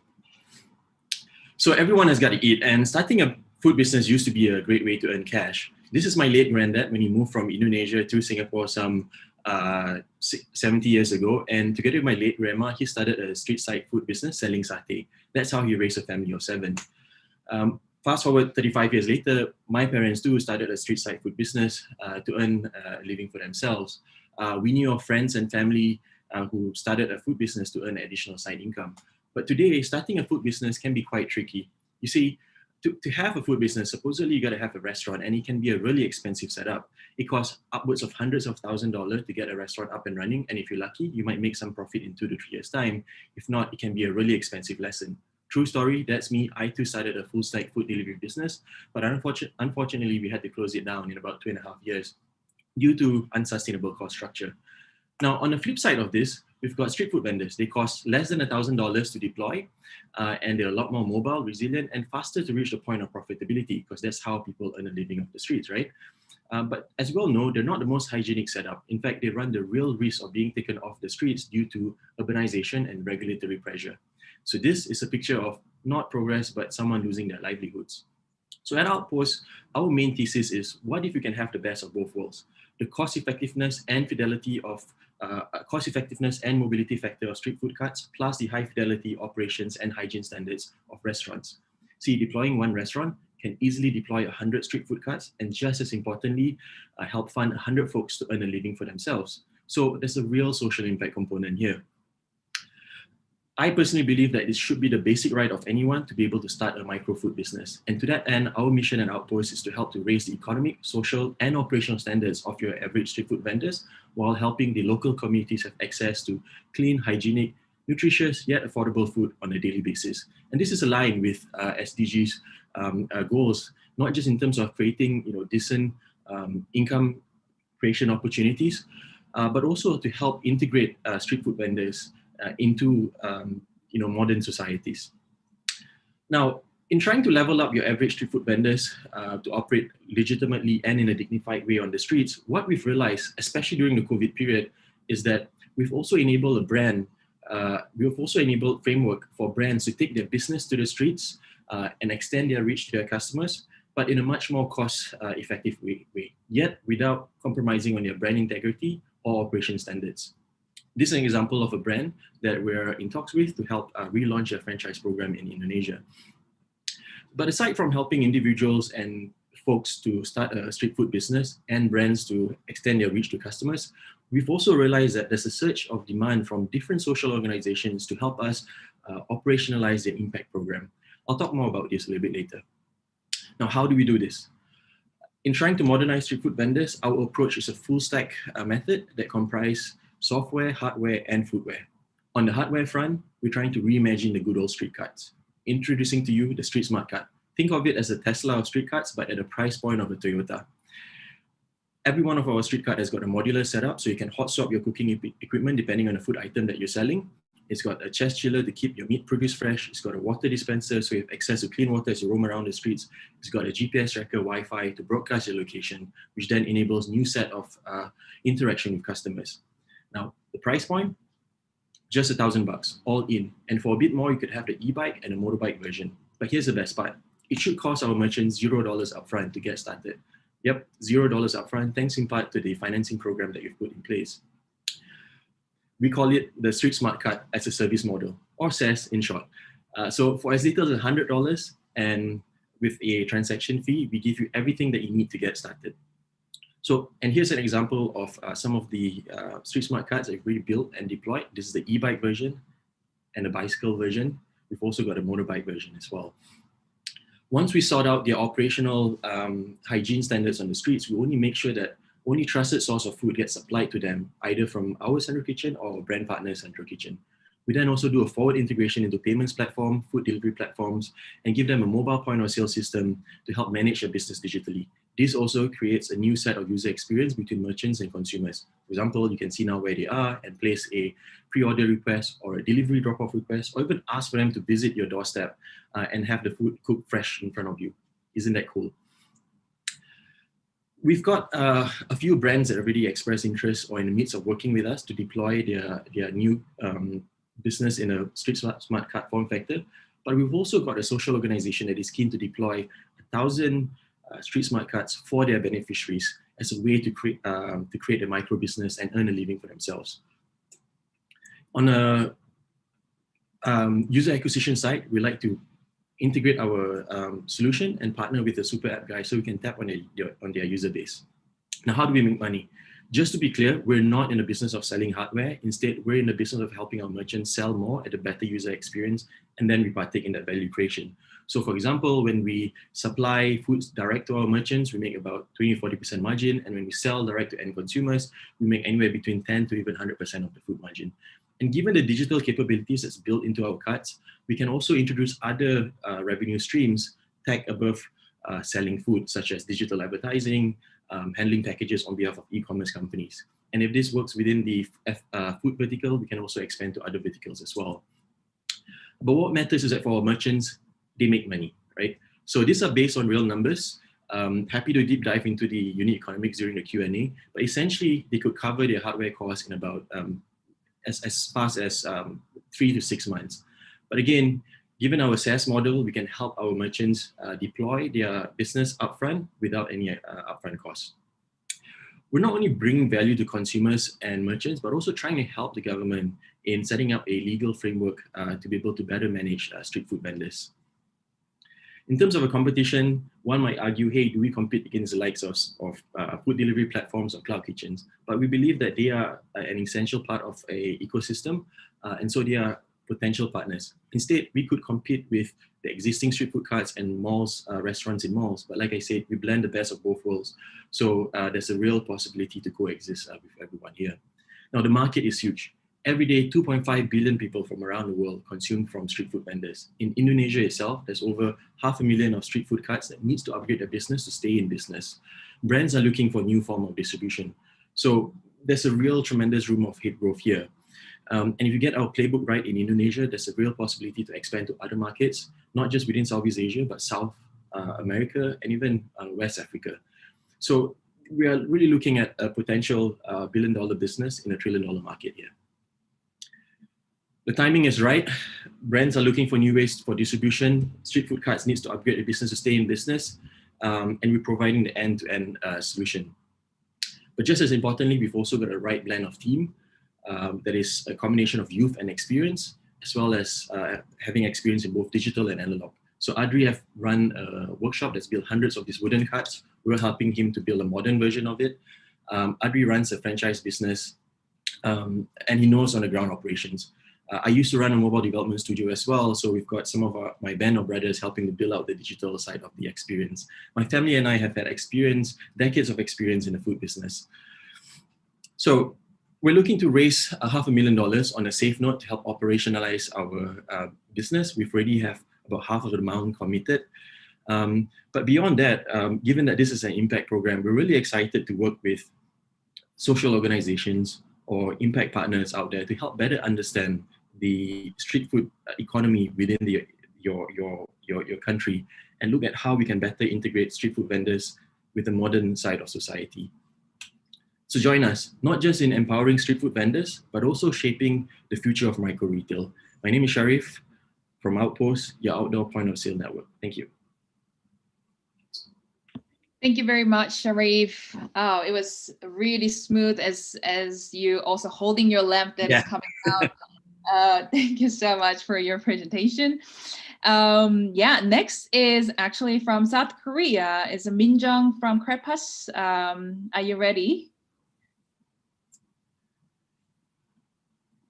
So Crepass is, as I mentioned, started from South Korea, and Crepass credit scoring solutions, a provider having a traditional analytics approach and alternative new technology, and a strategic partner of FICO and Lendos in the area of retail credit business area. I think this one-liner doesn't explain what they're doing. I think there's a far beyond and a bigger mission behind this team.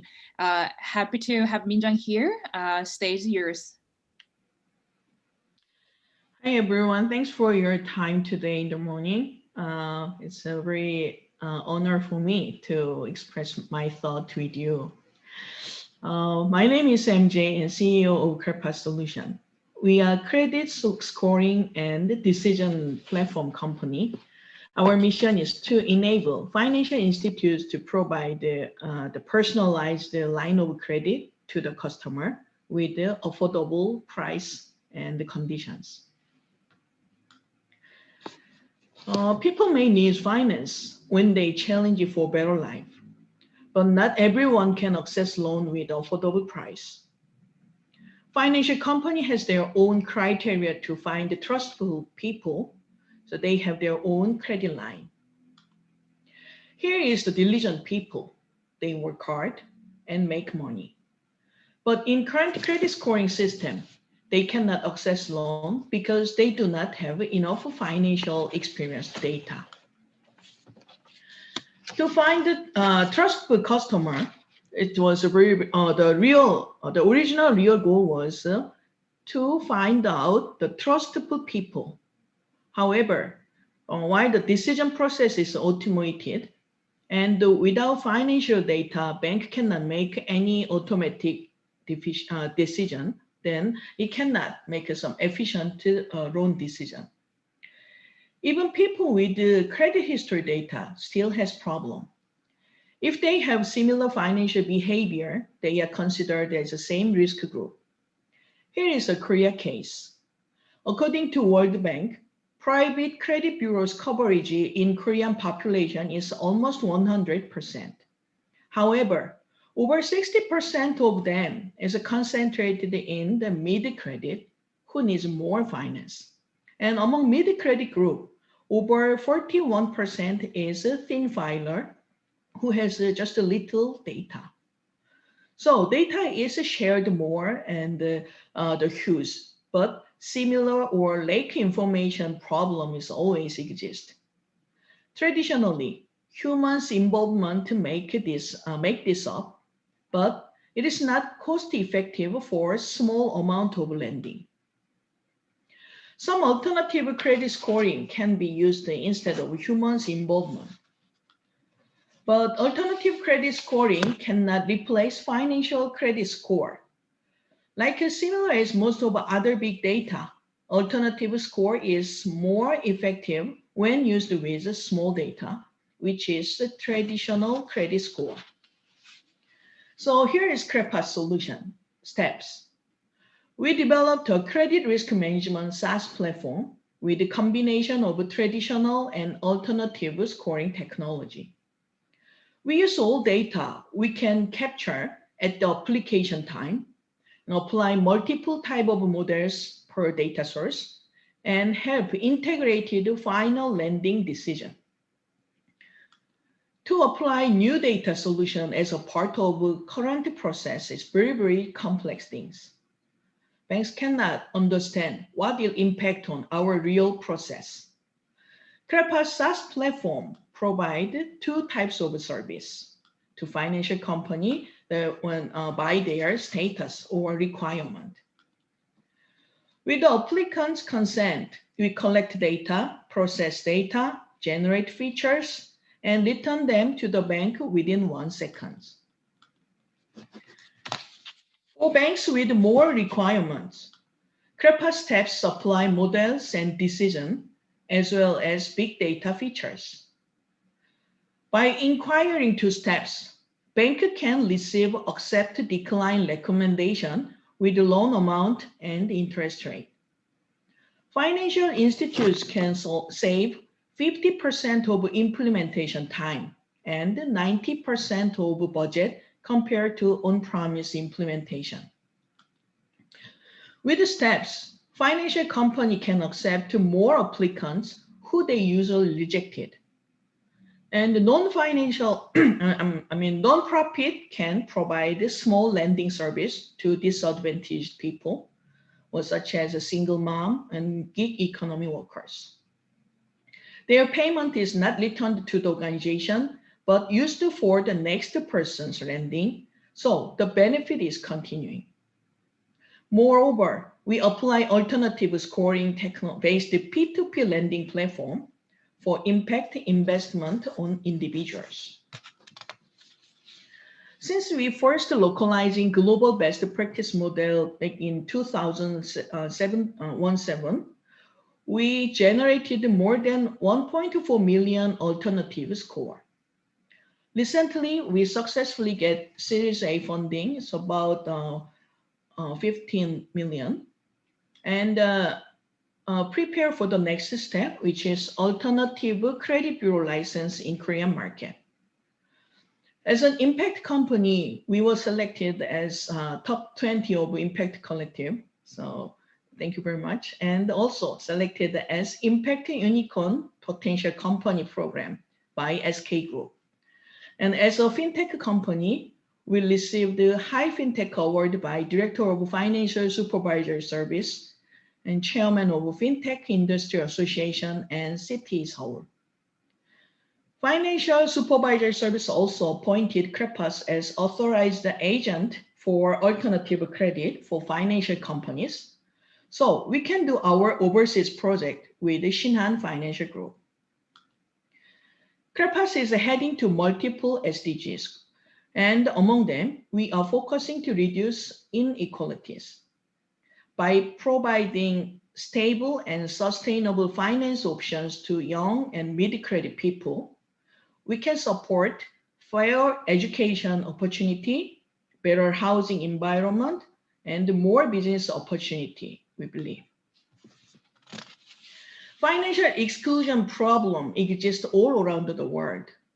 Back to the Korean case. Even advanced environment as Korea, we have more than 10 million people who has insufficient credit information. This is more serious in younger generation. If they have enough credit line, they may continue challenging regardless how rich their parents are. It will also protect the young generation to overcome short-term financial difficulties. Most of the Asian countries are lower credit information coverage than Korea. It will take a long time to gathering data and develop suitable financial infrastructure and credit bureau. But good news is their ICT coverage is increasing, and we do not have to wait till the whole financial system is set up. So with the multiple dimension credit scoring technology, financial companies can find the niche market and supply enough volume of credit. Microcredit will not stay as micro size anymore.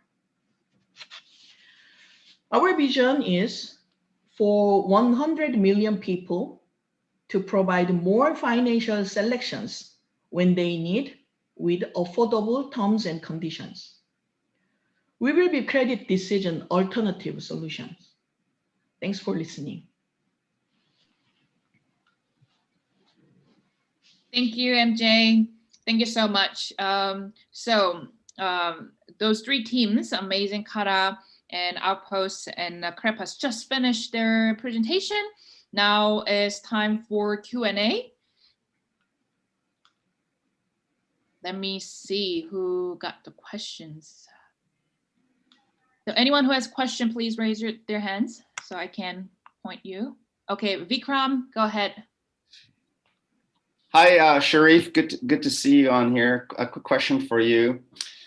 The smart street food carts that you're building, in terms of the street food vendors who will be using this, my observation is a lot of them, not all of them, but a huge portion of these vendors are maybe not so technology literate in terms of operating, payment systems, et cetera, et cetera.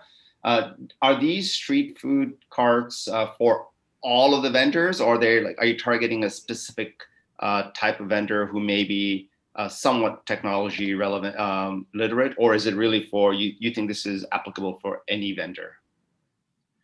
Sure. Thanks, Vikram, for the question. Yeah, I think that's a good observation. You're right. Not all the street food vendors, they're technologically savvy or sophisticated. And in fact, if I can just tie in with one of the questions, around are we competing with cloud kitchens and food delivery? Because some of the street food vendors are not technologically savvy or sophisticated, some of them may struggle to onboard themselves onto food delivery platforms, right? Or even get, a mobile point of sale system to manage their business digitally. Part of the reason is because street food vendors, they're mobile, they move around, they don't have a fixed location, and once you can't get your X and Y location read, you can't really onboard yourself on the food delivery platform, guys. And that's something that we solve on their behalf. We take that on our end to help. We want to have a master merchant account where we then onboard these street food vendors ourselves, and then we integrate directly with the food delivery guys. So having said that, we've done a study on the ground, and there's several different personas of street food vendors, right? Some of them are owner-operators of their own business or carts. Others might buy a franchise from an existing small, medium brands. And then others may work for someone who could invest in, say, 5-10 carts themselves. So based on our study, we see a stronger possibility to work with two types of street food vendors. One is those who aspire to start a new business, but they don't quite know where or how to get started. And so we partner with brand partners to help them become a franchisee of these brand partners, where the brand partners will provide the brand recognition, SOP, training, etc., to get into the business. And on our side, we provide the hardware, software, and everything that they need to run a more modern version of the street food ventures. So once we show a better way of running a street food business, there's then a possibility to convince those existing guys on the streets that, hey, here's a better way of doing it. So come on board our platform. And again, you don't have to worry about anything. We'll sort out everything from end to end, full stack. That's the steps that we're going to take in onboarding merchants in that sense. So I hope that answers the question. Yeah, great. Thanks, Sharif. Sure. Any other questions? There were one follow-up question from TK the Ventures. He can't actually do the live, so I'm just gonna read up. It's for you, Sharif, as well. Seeing your business, I thought could kitchen and food delivery service would be your strong competitor. Can you explain your opinion and strategy on that? Sure. So again, like I said earlier, food delivery partners, we see them as an ecosystem partner. We help onboard our merchants onto food delivery platforms. We help solve the location tracking issue. So that's how we enable the integration with our food delivery partners. And then on the cloud kitchen side, here's how we're complementary. Cloud kitchens are essentially warehouses, or we work for kitchens, right? For brands to open up operations in other parts where they normally do not operate and do not want to invest huge amount of money upfront to be in that location. But at the end of the day, cloud kitchens are still fixed locations.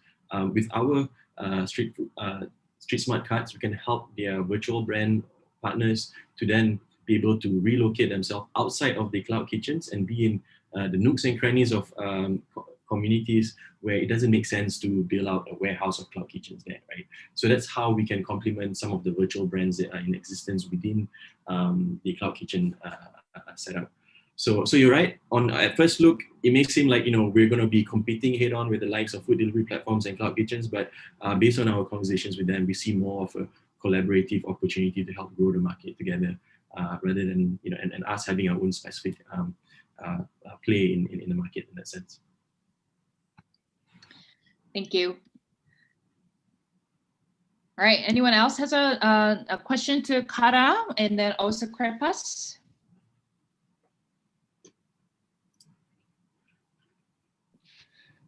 I have a quick question for Kara, but I can go later because I think there's some other people. Yeah, I think Uni, you can go now.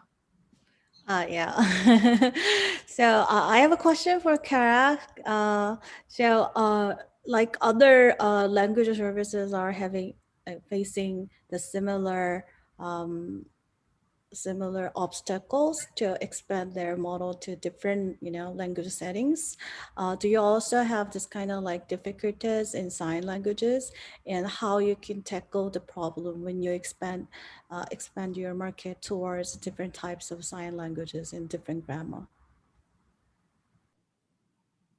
The answer is yes. We do have the same problem, such as translating other languages using machine learning. And the challenge for us is there's not a data set to train our ML algorithm straight away. So what we can do, one of the possibilities, using a dev community themselves to come and contribute. And I think that's a very proven and powerful method to gather the accurate data as fast as possible. And the other thing is we have to acknowledge that we don't have a potential to translate everything. So we have to work based on what is market is telling us. So that's why we try to strategically choose our market and work on the market that it's well suitable for us. Thank you.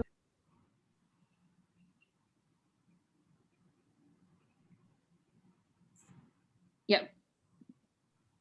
Vikram, do you want to go with the next question? Oh yeah, yes. Arash, I love what you're doing. I had a question on some adjacent uses of your technology, because it's a very sort of deep tech, machine learning, and so you're currently thinking of using this to solve one specific problem, which is communications for people who are deaf. But I'm wondering if maybe your team in the back of your mind have thought about some other applications of this technology that you're building. That's a very good question. Our main core of technology at the moment is drive the text into the motion. So, and sign language is an extreme case of that, which could be, there is a very huge potential for extending our technology to other parts, like the digital actors. So how we can produce the digital actor first. The challenge for us is we get excited about the possibilities, because the technology could be adopted in many different markets, but our passion it's at this stage is serving the deaf community first, and we try to be laser focused for now to serve the deaf community. But the technology that we're developing could be definitely expand to the other areas too. Thank you.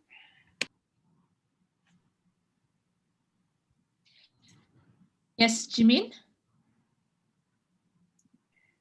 I also have a question for Arash.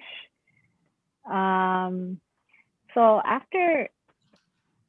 I know there's a lot of different usages for your technology, but what are you more focused on? Is it helping the deaf communicate on a day-to-day basis, or are you trying to provide more content in the sign language? And if it's the latter one, I assume it's the latter one, because that was what I saw on the pitch deck. If it is the latter, then what type of content are you targeting first? And where do you imagine Kara technology in 5 to 10 years? What roles do you think you could play in 5 to 10 years? Thank you. That's a very good question, actually. What I really think our passion is try to connect the deaf community to the services and information. So we start with the areas that there is an urgent need to make that happen.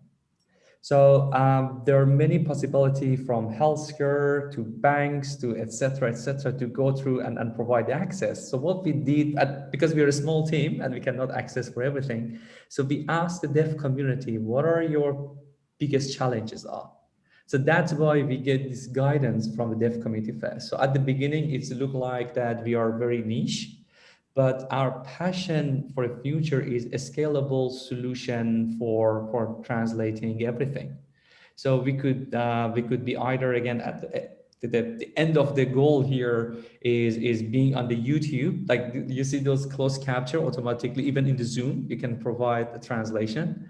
We could do the same thing in sign language. And why the technology hasn't been introduced to a disability market. And my personal passion, it shows that the technology can help, and we see where the future goes. If I could just do like a very quick follow-up on, because you mentioned the caption feature on YouTube, right? Yeah. Technically speaking, I'll just play the devil's advocate here.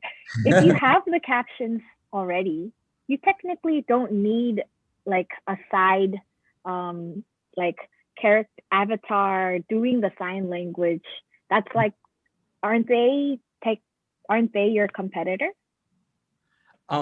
Actually, that was our original solution. So we went to the deaf community and said, hey guys, there's a closed caption technology. We can make it for Kiwi New Zealand accent.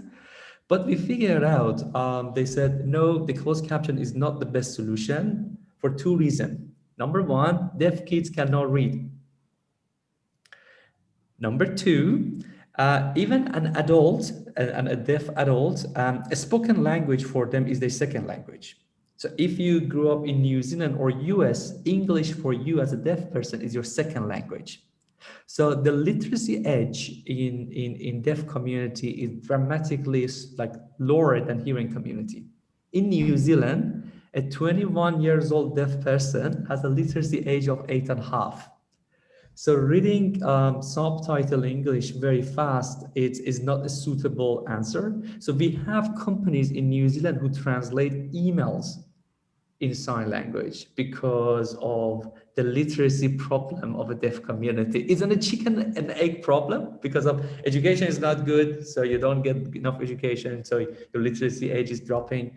So sign language is the true answer. Hopefully that answered your question. Okay, can I just do like a one last follow-up? Is there any other people who has questions? All right, Jimin, go for it. Quick one. Okay, so I was actually working with a company making solutions for the visually impaired. So I know about the population ratio in terms of people who are born with a disability and people who get disability like through an accident or something, what would be, is it, and I assume it's kind of similar for the deaf as well. In that case, the literacy rate wouldn't be as low as you say it is, right? Yes. Yep. Yes, you're correct. That's why we're focusing on the people who, like, if you Google it, the number of deaf people globally, it will tell you 400 million. But these 400 million are the people like me who get like deaf in the future or when you get old. But the number of people who use sign language is 70 million. And those people who use actually sign language as the main way of communication. So the market is for sign language is, just give you just example, like in ASL, the biggest interpreter translator in US for any languages are sign language interpreters compared to French and Chinese. So this shows a huge demand that we needed for sign language translation. All right, thank you. The next questions? Yeah. Oh, I have a question. Amy and Charlotte. Okay, Amy, you go first, and Sure. Amy later.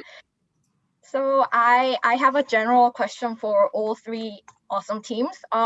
So what are current challenges that you are facing? It could be anything like that's related to your specific sector or something related to COVID. So yeah, and your countermeasures to try to tackle the problems. So yeah, I guess we can start with MJ from Crepass and then like move backwards. So thank you. Just as similar as most of some advanced analytics solutions, our solution is the same. Well, first we need a case to implement and test, and after that we proven. But without proven, then we can expand. That is a type of issue. So we are just looking for some pioneer or early adopter clients who can just apply our technology for their loan decision process first.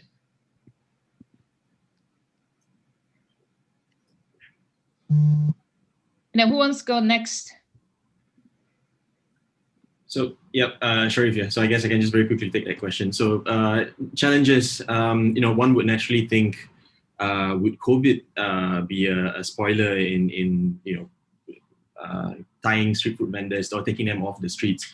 But instead, what we found out is, especially during the lockdown period, street food vendors are back on the streets within 1 week of the lockdown, either by, if not by choice, by circumstance, right?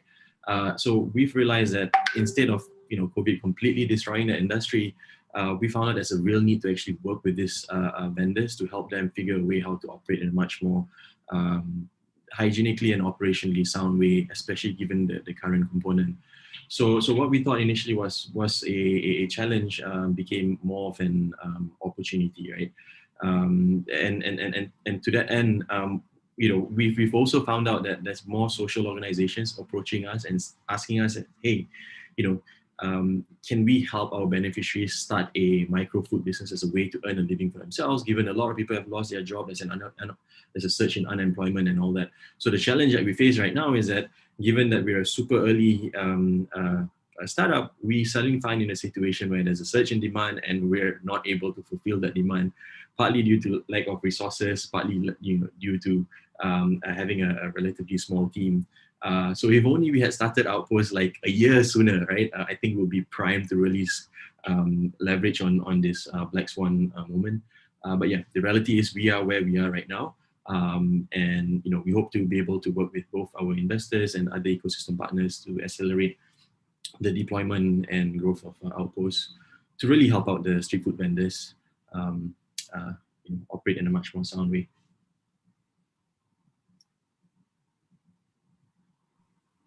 Arash?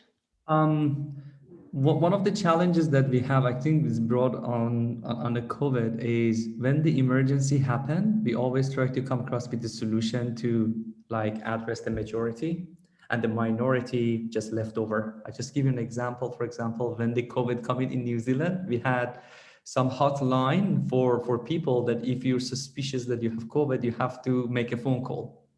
But If you're deaf, how would you do that? So, so the challenge is, again, the whole mindset is how to design a system to tackle the majority and the minority will left over. And in order we counterpart that, we think that with the technology, we are working to make this inclusion no-brainer.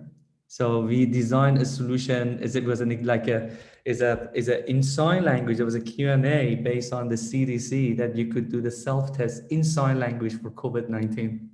So, I think the role of us as a technology people is try to provide a solution that could include everybody in. So I think that's the challenge that we try to solve.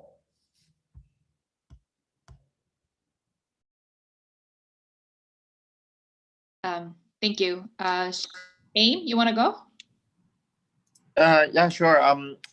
Okay, folks, if I invested in whatever amount you asked today with Impact Collective and all the investors in our community, what would be like the things you do in the next 90 days, and what can we expect in 1 year?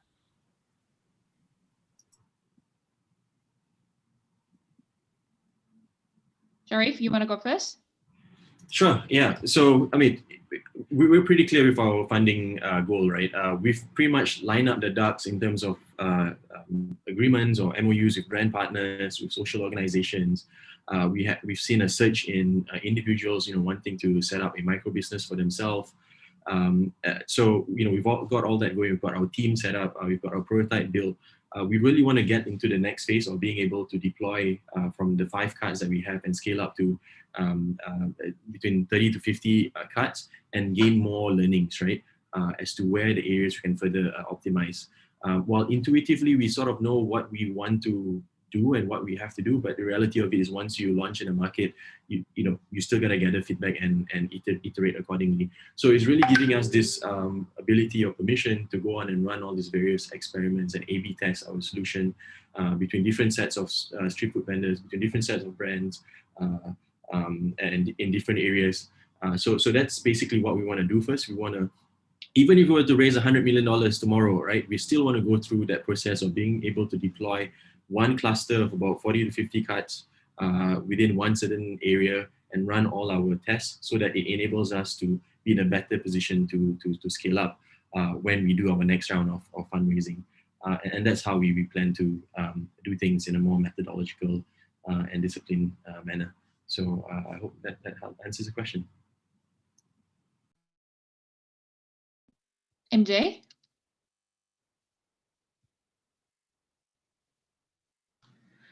Actually, we are preparing some of the test environment, which is the P2P lending platform. So we are just starting to provide a small amount of lending to younger generation who doesn't have financial information. So the next step will be we start gathering their payment information, which is some of the financial information, and as well as we can access some part of the telecom big data information. So next step will be just integrated all the information together, then aggregate all the information together and apply some of the credit line management. So just to test whether the alternative information is just effective or it's valuable just to increase the credit line, not just for the yes or no or the initial decision.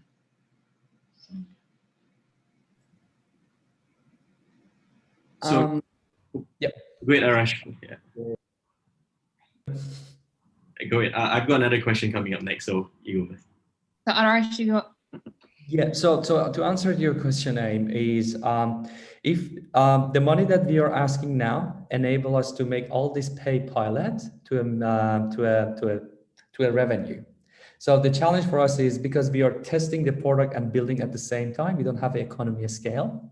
So now we can do a product which was with the pilot, which was around 50K, we can turn it to the $500,000 ARR. And that's why we need the money for. Very simple. Yeah. Yep. So Aim, do fund us. So I do have a question from Vikram that asks, how do we actually work with social organizations? Because there's like a who would imagine we actually have social organizations as a potential partner? So I'll just very quickly grab the screen. Am I sharing the right screen? Yes, I am. So this is basically a map of our value proposition and in relation to stakeholders, right? It looks kind of broad, but let me just very quickly walk you guys through it. So the most obvious one is how Outpos deliver value for aspiring food business owners and independent street food vendors to upgrade their business. That's the first obvious value proposition that we offer, and then we connect them directly to customers through providing, the turnkey solution of the hardware, software, financing, and all that jazz. And then the next obvious one is how we work with brand partners to then enable our merchants to be potential franchisees for our brand partners, right?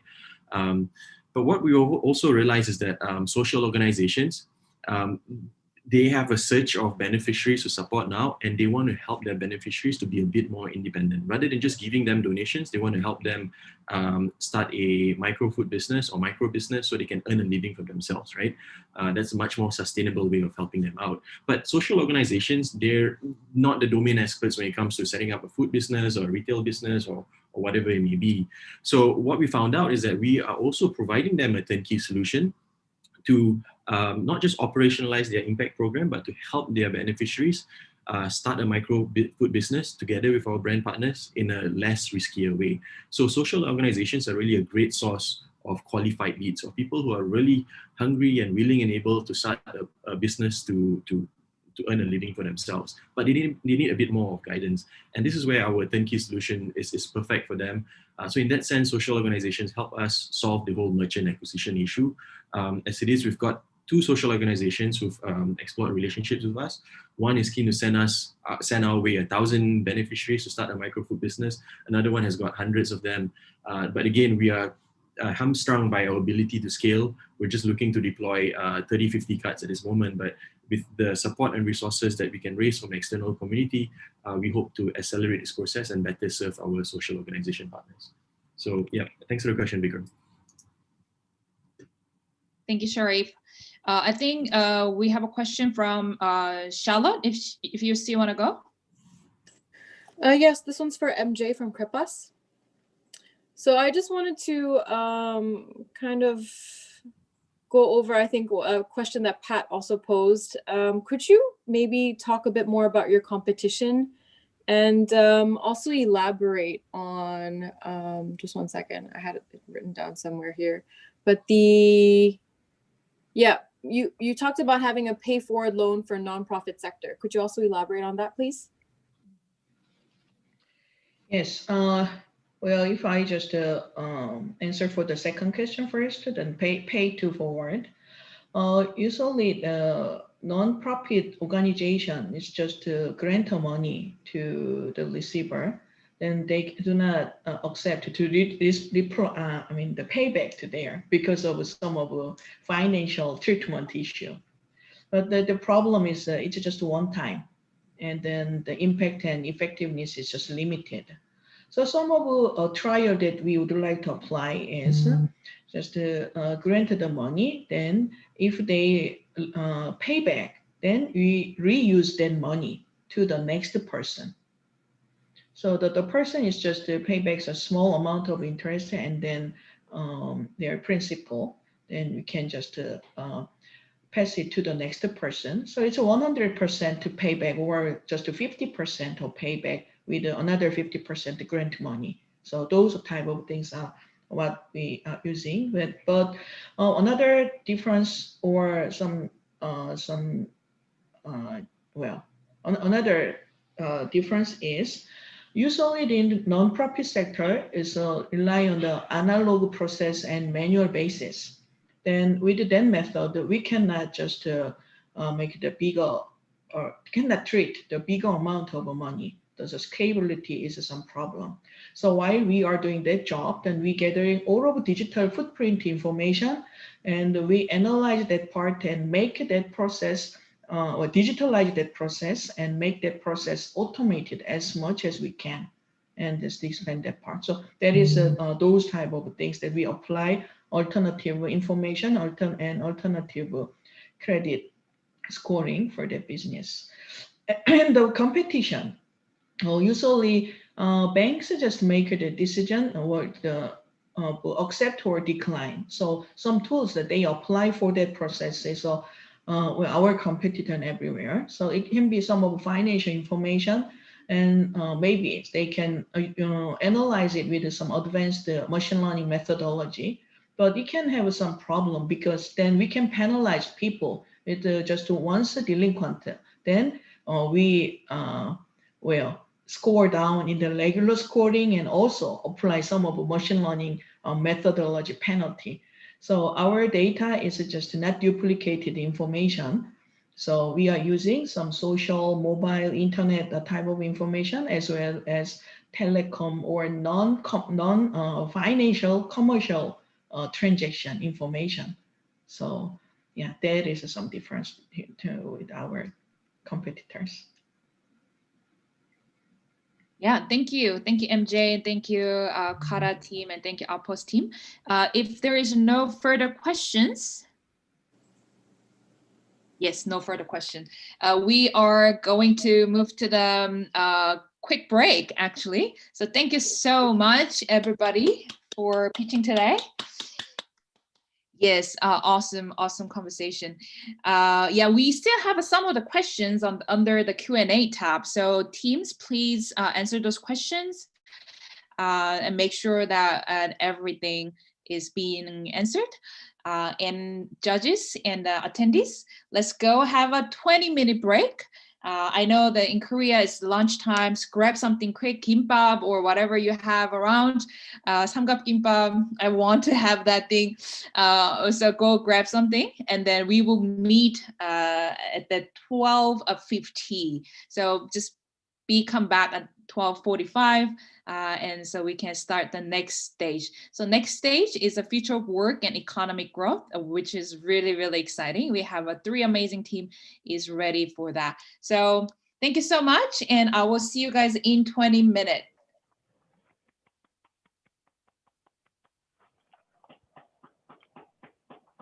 And music comes in.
Teacher.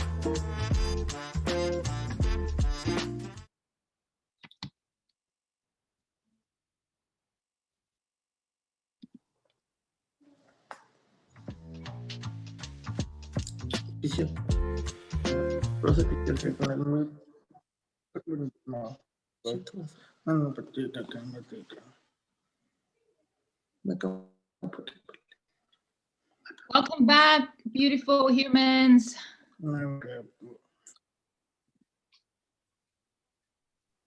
Welcome. Everybody. Thank you. So how are you, everyone? We are good. We've been running for almost 3 hours or two hour and a half now. We are so ready to guys. Yeah, we understand the tough job you have. Can you please allow us to share the slide deck? So I think you are allowed already. Yeah, I will then stop my video. Just let me explain all of you guys, beautiful people. So you just, hello attendees and hello participants, hello YouTubers and everyone. We are just about to start the last stage 6, future of work and economic growth. You just heard Vamik and Ali from DeafTwak team. They are so ready to meet you all. And we have a Tella from Korea and a River of Life from China. Yeah, we can start with the DeafTwak team. Let me stop sharing mine so you can share use.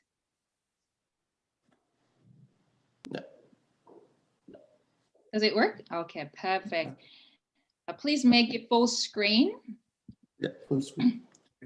Yeah. Done.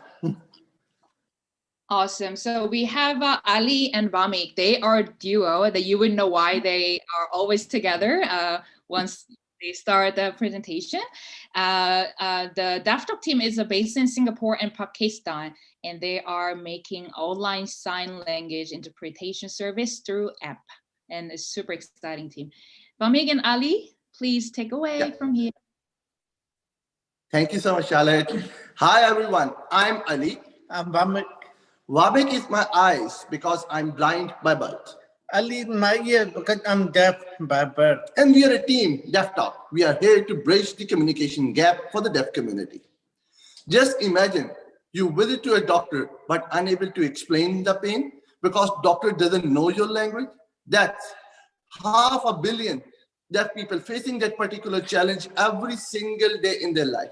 And we've talked about the Asian statistics that 256 million who are facing that particular problem because of limited sign language interpreters. For 8,000 users, only one sign language interpreter is available. How we started? So I was born deaf, and the biggest challenge was the lack of interpreter in Pakistan. That's why I moved to the US for sign language facility. And with the help of interpreter, I was able to complete my computer engineering and return to Pakistan only to realize the problem was still there. And that's why we have built the platform to empower the deaf community. We are bridging that gap by providing online sign language interpretation services through our mobile app, which is available on both iOS and Android platform. Through that platform, one sign language interpreter can easily facilitate 40 deaf users. We piloted from Pakistan and now scaled to Singapore market.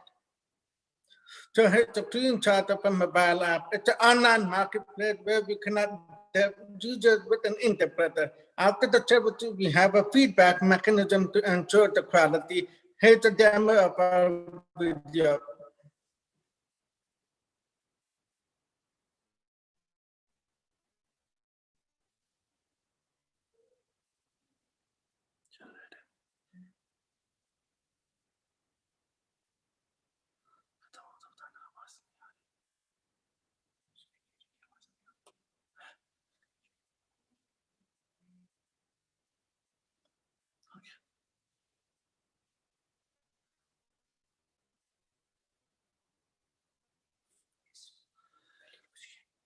Through DeafTwak services, deaf people have access to inclusive education, employment opportunities, and quality health services. We are contributing in SDG number 3, number 4, and SDG number 8, which is equal opportunity for all.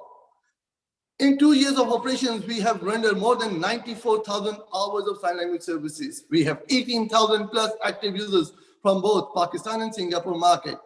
But the main impact part is that through using DeafTwak services, 500 plus deaf users got employment opportunities. We facilitate 90 calls on average basis for hospital and medical reasons. More importantly, 84 deaf people has been enrolled first time in the history of Pakistan for the higher education. Now people like Vamek don't need to fly to US for the quality education. We also provide job opportunities to 1,100 sign language interpreters who are working with us for facilitating deaf users. We are the first market movers initiative in Pakistan and Singapore. Though traditional interpretation services are available, but our unique selling point is we are 24/7 available, we are accessed on just one click, and we are pretty affordable for the deaf users. If you talk about the global market share of the interpretation services, $75 billion. And we expect to acquire at least 20% of that whole share. Our revenue model is very simple. It's interpretation services on demand. It's prepaid and cashless. We charge per minute basis, and out of which our gross margin is 40%.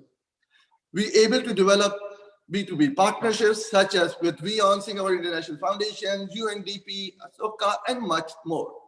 We got international recognition as well by winning few international awards, such as we are the best startup of Asia Pacific by UNDP and City Foundation back in 2019. We secured first position in the competition of Singapore International Foundation, and now we have just won the Zero Project Award of 2021. Here are some business highlights. Our last 6 months, month-on-month growth is 25%. We have just like $310,000 of revenue till now for 2020. Our cost of customer acquisition is pretty low, which is just $3 as compared to the lifetime value is $150. We are closing our seed round and we are asking for it is $1 million USD. And out of which we have already raised $600,000, just $4,000 is remaining. And through that money, we are able to expand our service in the existing market, which is Pakistan and Singapore, and tap one new market within 3 years. So, the founding team, I'm looking at the technology, Ali's looking at the business development, and AQ's looking at the operation. Together, we have a 30 years of working approval. So in the first 2 pictures, we were working in a multinational company, but we had to quit a lucrative job. And the second picture was the first step towards the movement. So will you help us bridge the gap in order to leave no one behind? Thank you. Thank you. Thank you so much, DeafTwak team. It's really, really inspiring to see you guys and learn from you guys for the last 10 weeks. It's been an amazing journey for us as well. So guys, if you have a question for DeafTwak team, please make your motion louder so Bami can actually see your mouse motion so he can understand. And also Marta will help that question to type so they can read the question through the chat. So next team, we are super excited to introduce the Tella team from South Korea and Uganda. Tella, please feel free to share your screen. And Tella provides a highly effective and personalized English tutoring service through the synergy of professional English native tutor and technology. Okay. Is all the slides audio working okay? Yes, it's looking good. Okay, all right. Good afternoon, good morning, and good evening for some people. I'm Yuha Jin, CEO and co-founder of Tella, and we provide chat-based English personal training. So you probably know that English learning is a big market worldwide. Globally, it's constantly growing, and in Korea, on average, one learner would spend approximately $1,000 US per year for English education. So it's a big market. Yet there is a market gap, especially in this segment we are in, for telephone or video lessons with a native tutor.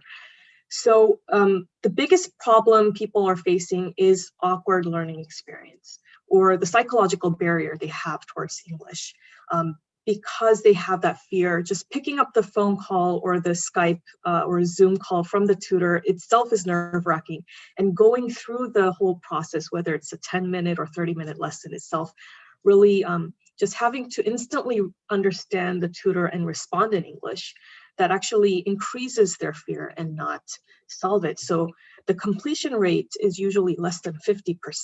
So they're not even getting 50% of what they paid for. Second problem is the effectiveness of it. So if you can't sustain your studies, then you're not going to get the value. But even if you do, people are doubting, is this actually improving my English as I want? Third problem is the standardized learning, whereas we can leverage technology to provide personalized learning. So I'll show you how we're solving this.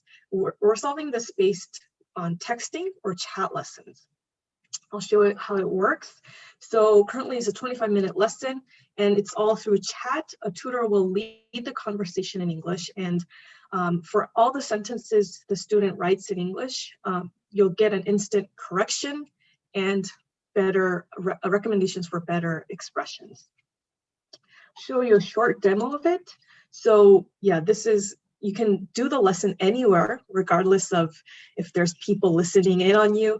And you can get the corrections as you see here, listen to the corrections with the native speaker's pronunciation through text-to-speech technology. So yeah, so that was our lesson. We provide on-demand learning, so you can book a tutor time and program of your choice. It can differ every time. You can choose your tutor based on customer ratings and also hashtags such as your lesson style preference. We have more than 1,000 learning units based on your level, goal, from basic English conversation patterns all the way to business English. And we even have fun stuff such as food, culture, etc. So how are we solving those problems? Because it's chat, the psychological barrier is much lower. If you just think about texting versus getting a phone call, even in your own language, you can kind of see the difference. So because of the low psychological barrier and the actual fun learning experience based on it, for example, you have a little bit of time to think about comprehend what the tutor said and what you want to say. Because of this, our attendance rate is 94%. Our completion rate is 72%.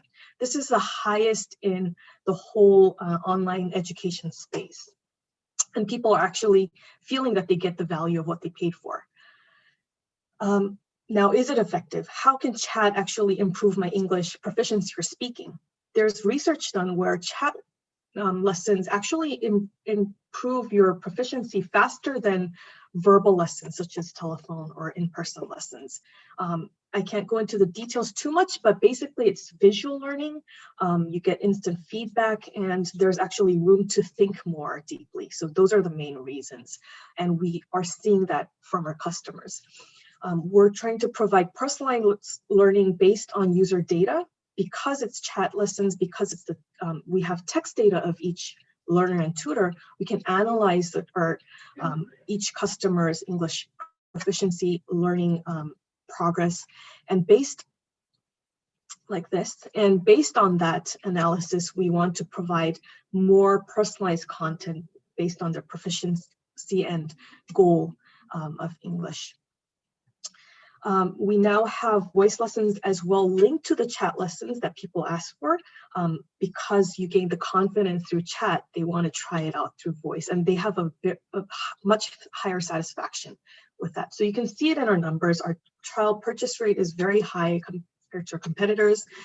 Satisfaction rate is very high, and our LTV is about $300 US, which is also growing as we go. These are our main target.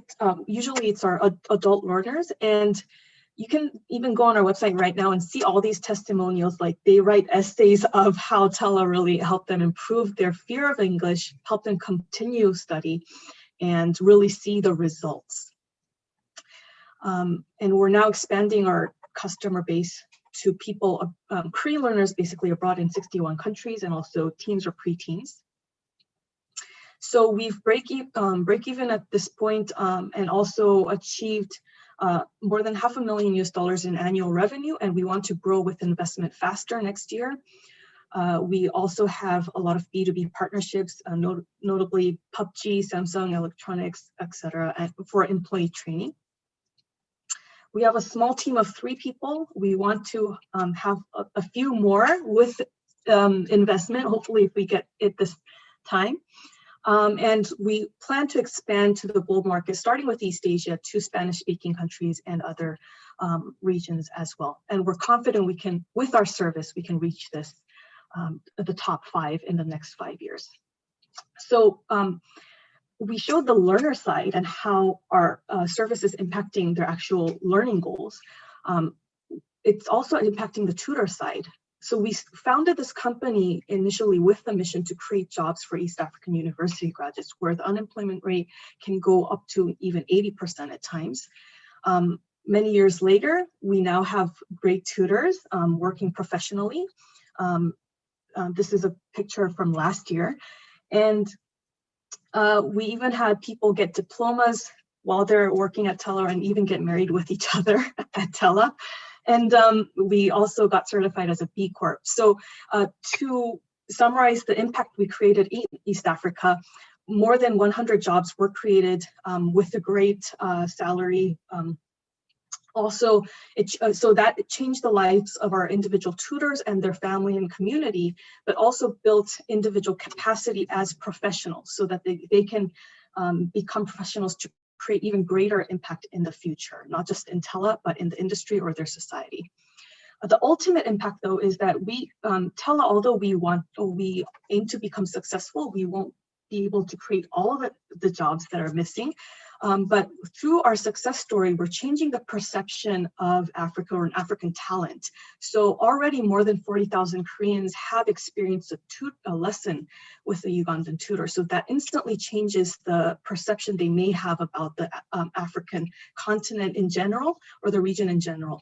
And this will change even faster as we grow as a company. Also, we're strengthening the brand power of the African BPO industry, and we already see this result by competitors actually are now hiring African talent, which they didn't do before we started. So although that is a little bit threatening, we see that our business has been successful in that way. And ultimately, through the talent, through this change of perception and brand power of African talent will contribute to the SDG, to reaching the SDGs as well. So that's Tella, and I'm looking forward to getting questions. Thank you, Yuha. What an impressive progress and amazing product. I'm so excited to see you growing, and we want to be part of it for sure. Yeah, the next team is another interesting team working with the grandparents. So Libra of Life, Lan, please share your screen with us. Yeah, they're from China. They're targeting China market at the moment. And one-liner is a confident parenting. Everyone can raise kids well. Mama You Can is the product name. So Lan, are you ready? Okay. Can you hear me? Yes. Perfect. Okay, now we start. Hi, this is Lan Yi, the founder of Mama You Can of River of Life from China. Here's Natalie. I'm the interpreter of my boss. Okay, what we do is to develop a mobile solution to help Asian grandparents to raise their babies well. Firstly, I would like to invite you to watch a short video about our product.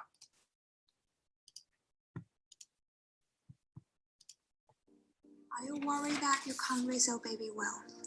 No worries, Mama You Can is coming to help. Firstly, you can fill in your information, including the age of the baby, your preferred language, and your role in the family. After that, our system will develop a parenting plan according to the information. Then let's get started to enjoy the services provided by Mama You Can. In the first page, you will get to know how to use our system and get much information about parenting and education.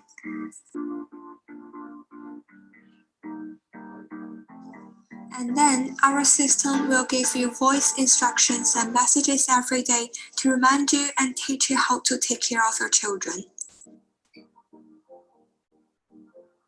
Also, we have some learning groups in order to share parenting knowledge with all the users. With Mama You Can, everyone can raise baby well.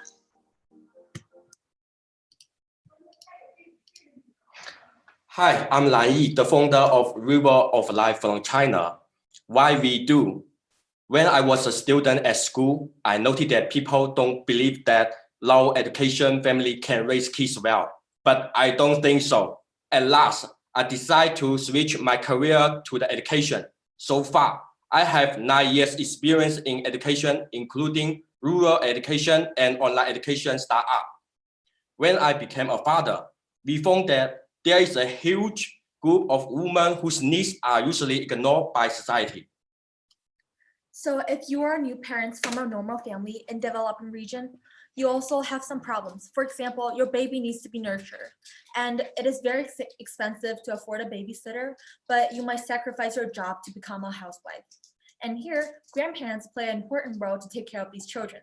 However, while they're getting older, they have poor memory and health, and mostly the rural grandparents are pretty low educated. So we have a product. These grandparents indeed need some help, and here's our Mama You Can. We have barriers for design, and we have inclusive design. We are targeting the solution of low educated, poor memorization, and lack of confidence. We have our voice messages pushed by easy to understand languages or dialect. We have our customized or personalized voice like Siri, and we have our all our experts around the globe. Here's our users' feedback. Our product enjoys a great popularity among the parents and grandparents. For example, one grandparent from Wuhan, and before she does not know how to tell stories to her grandkids. However, after using our product, she gradually began to tell stories to her grandkids and raise their relationship. And here's our Mama You Can's SDG impact. If Mama You Can taking 10% of the Chinese market share, 6 million of grandparents would be helped, and 6 million of children would get adequate early education, which would be able to improve their academic performance by 30% in the future, and reduce the likelihood of crime by 60%. It will also reduce the intergenerational cycle of poverty in China and reduce the worries of 6 million of mothers that the career development would be disrupted. So if we don't do anything, the change above will never happen. Here's our competing solutions. If you hire a babysitter, it would be taken care of by a stranger. It's not pretty safe, and also it's very costly. It might cost $36K US dollars for 3 years. However, if a mom just sacrificed her career, her value would be ignored. Or the grandparents could just read dozens of books. However, this is very time consuming. Only if a family use Mama You Can, it only spend $3 per month and 2 minutes a day, 20 minutes a week, they can raise kids scientifically well. Here's our sustainable business model. We have our B2C as family members account subscription, and our next step is the e-commerce. Here is our achievement and milestones. In 2019, we have over 10,000 voices and over 6 dialects. We have 7,000 users paid by $23K, and they are 100% in rural. We also got awarded by UNDP. And in 2020, we have a mini app MVP 2.02C, but RB it's destroyed by COVID-19, so we switched to B2C. And we have 400 seat users and 10% of natural pay rate. And we got seed round $120K. As we're propelling our product, we have some cooperative partners. And all of our experts is from China, Hong Kong, Japan, and America. Here's our market opportunity and trends. It's extremely common that grandparents take care of grandchildren. So here's some problems. So firstly, 80% of families has intergenerational rearing, and 60 million of kids are from 0 to 6 in China. And now over 100 million of elderly people suffer from chronic diseases. And here's our opportunity. We have a popularity of technology and rapid change of population structure. So these new grandparents are mostly born in the 60s, 70s, and there's an annual growth rate of elderly users in smartphone, and it's 20%. And the parents are willing to pay for the grandparents about $60 on raising children. So there's enough needs, we have a lot of opportunity, and this is a brand new market. Okay, this is our team, or the key position are ready. Welcome to join our county. We have stated 30% of our income must be invested in the promotion of rural market. We plan to raise $250,000 in the angel round. This is our first public round. We have already made a lean plan. Finally, our team version is regardless of education, income, or age, anyone can raise kids well. Confident parenting, parenting the Asian future. Let's go. Thank you. Thank you. Thank you so much. It's such an important topic, and I wanted to make a joke, but I'm not going to do this. But yeah, I can't wait to use your product soon. Thank you so much, three amazing team. Is everybody still here? Yes, cool. We're Vamik and Ali. If you can turn on your video, that would be amazing. We'd love to see you guys. Yeah, now we have a 35 minutes of a question. Who wants to go first? Okay, Vikram, please. I actually have a question for DeafTwak. I don't know if you can hear me, but you mentioned that your round has already been 60% secured or subscribed to. Yeah. Are you okay to share with us who those investors are? And if you can't disclose it at this point, that's fine. I'm just wondering who has secured some investment. No, we can disclose. One is we got the safe note by Accelerator Asia Ventures, which is of $100,000, and then we have just received a grant from GSMA of £250,000 for assistive technology. Gotcha. Great. Thanks. Congratulations. And then I have a question for Tella. Super interesting that you're trying to develop the BPO market in Africa. I was just wondering if you can tell us a bit about the BPO market in general in Africa, and who are the players, and what are the different types of services that Tella could potentially go into outside of just English teaching. I know a few companies operating in East Africa. So when I did the research in online or in the field, the local BPO companies, a lot of them are failing or very, very small. So some global players with the intent, sometimes with the intent for creating jobs, sometimes not, from Silicon Valley or from India expand to the East African region, mostly starting with Kenya, sometimes go into Uganda. Mostly it's for data entry. And these days, I think they expand into areas where they do data entry for the purpose of using that data for machine learning. So that's what I know about the African BPO industry. In terms of like service, such as like phone calls, like customer service, those areas aren't as prevalent as data entry or those things, mostly because of the accent. That's actually a major reason why we started with chat, because African accent is, I guess, difficult for a lot of people that are used to American accent difficult to understand. So that's the industry that I know of. For us, we did think of going, we are constantly exploring other areas other than English education, but for now though, I think we can go a long way with English education. And we really wanted to do this because I think it brings the people that are behind the service forefront to the people that are receiving the service, whereas other BPO services, although they are valuable, you don't really get to see the people that are providing those services. And we also have a mission to create jobs for university graduates, especially because I think Uganda and these African countries in general did invest a lot in those highly educated talent, but and they have the potential to create greater impact, whether it's through their profession or become entrepreneurs, future leaders, but they're not really getting a lot of jobs that match their education level, I should say. So we want to focus on those people. So right now we don't have any concrete plans to go into other BPO sectors, but we're exploring. Awesome, thank you. Thanks. Thank you, Vikram. Go on. As a follow-up question on Vikram's last question on Tella, well, then what about the expansion to different markets for the BPO model, like, utilizing your current knowledges and current know-hows?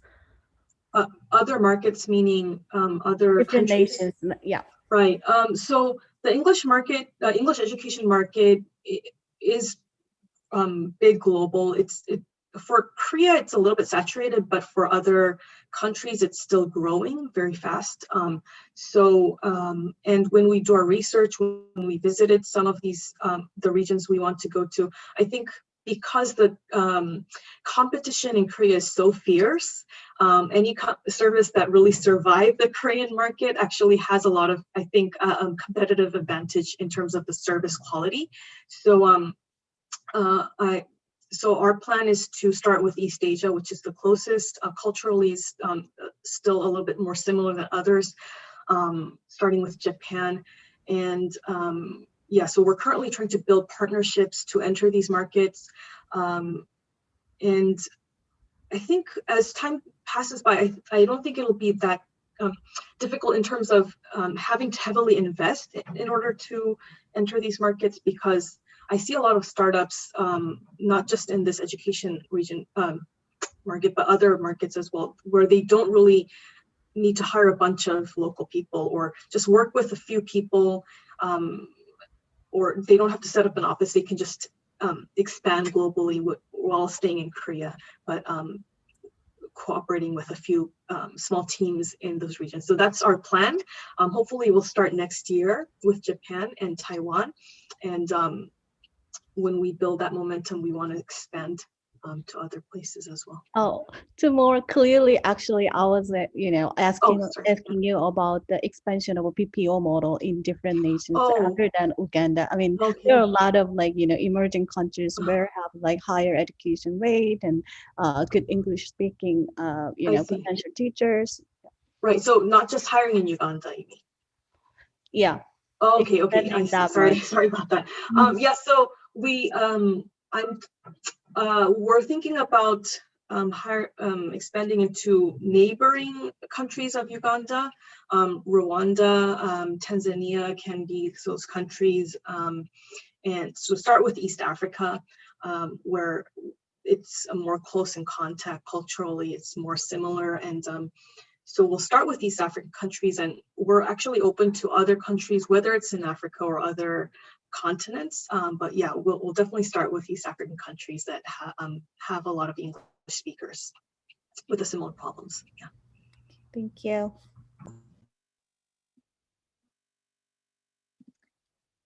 Any other questions?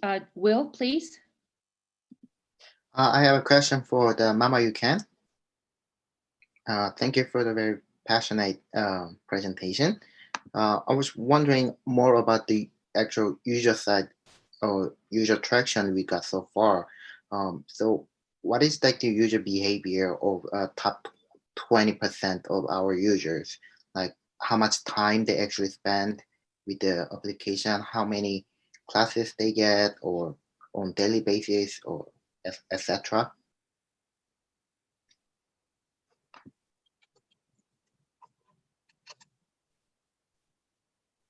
So usually they actually spend 2 minutes every day on our application for listening to customized audios. And we have a kind of like a 20 minutes class every week to teach you how to raise your kids well. And besides, we also have a community group chat in which you can ask questions whenever you want if you have problems or something like that.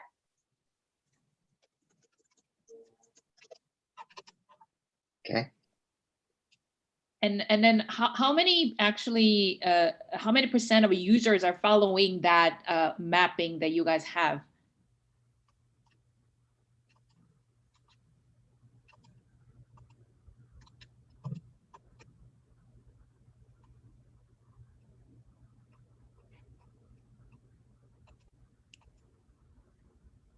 Just translating, guys. Sure, we're all good here.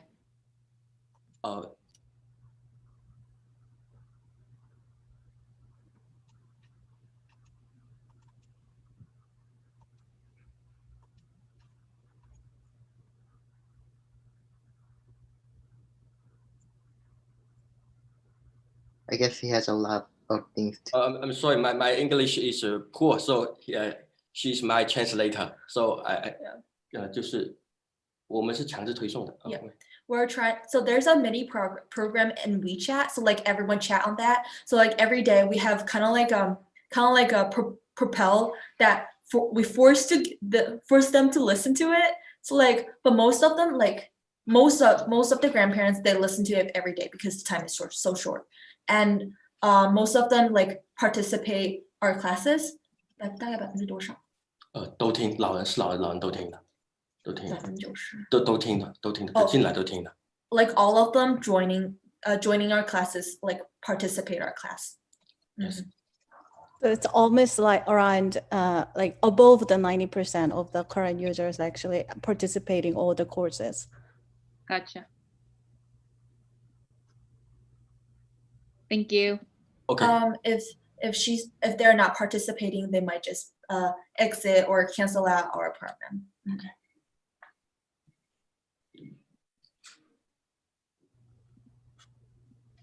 Any other questions?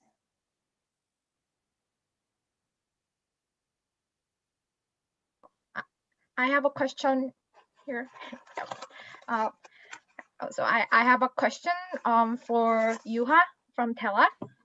So I was wondering, so on average, how long does do the tutors stay as tutors on the platform?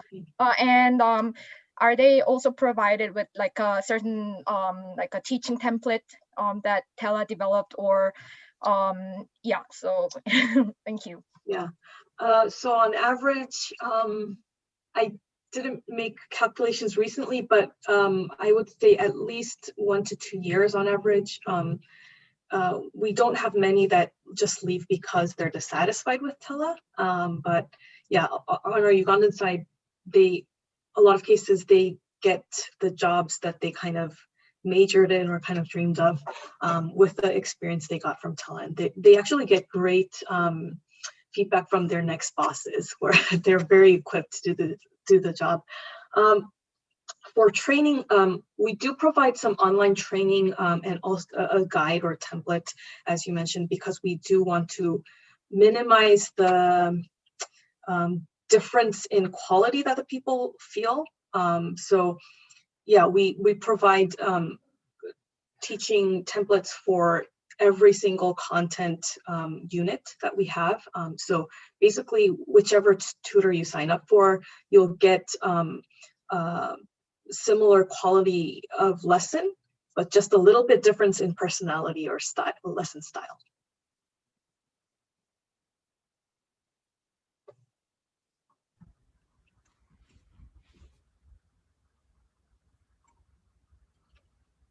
Yes, Yuni, please. Hi. Hi. I have a question for DeafTwak. Thank you for your wonderful presentation, first of all. And I remember that you said there are a lot of shortage on the interpreter side of the number of interpreter. So but it also affects, I mean, does it also affect your business scalability as well? And what is your go-to-market for to acquire more interpreter to help the staff people? And also, do you provide some education so that any people can be entrepreneur later on or something like that? Yes, indeed. Basically, we have three strategies for it. One, we are having a partnership with the institutes who train interpreters, because in Pakistan and various universities, it has been properly taught as a course there. In Singapore, there are a couple of institutes who train interpreters like SADAP and SG Enable, the other two institutes who train interpreters on the regular basis. So we have that partnership with them. And through them, we provide, get the certified and professional interpreters. On the other strategy is among the deaf families, if anyone is deaf in a family, the other person, either the siblings, either the parents, can understand the sign language and can barely speak a sign language too. So they are very basic ones. So we refer to them in the institute for the fast track course, and they can practice it on our mobile app. It's a feature of amateur interpreters where we don't charge anything, but from the user, it's just a practice so they can understand more on the quality interpretation services. And through that service of Crepass, the institutes who are giving the diplomas and certification can provide the professional certification if they spend at least 300 hours on the DeafTwak app. So through that, they can train and has more fluency in the interpretation on the professional side. So in that way, we acquire interpreters. And that's the part where we have strategized to scale, because we don't have much challenges on the demand side. Demand is there. We are facing a lot of attraction from the neighbors market, particularly India, Malaysia, China, Korea. But through that, we have to devise the unit economics in order to scale, because when we piloted from Singapore to Pakistan, it became a new startup because of the unit economics. So it's important for us to devise that unit economics, the interpreters versus the cost or revenue we are generating from the deaf users. So that's important element that has to be defined. And but yes, interpreters there are institutes across the globe who are training this, who are using to train interpreters. It's just a matter to tap them and onboard them for the professional services. Thank you.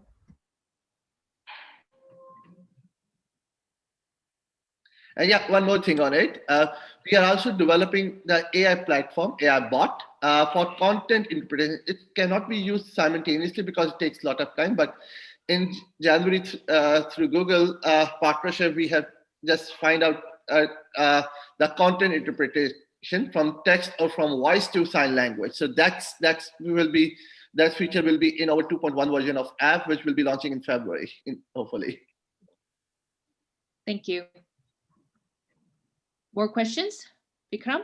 Yes, a question from Mama You Can. You mentioned that you're thinking about e-commerce as maybe the next step. Can you maybe tell us a bit about how you're thinking of your e-commerce strategy to layer on top of your education business?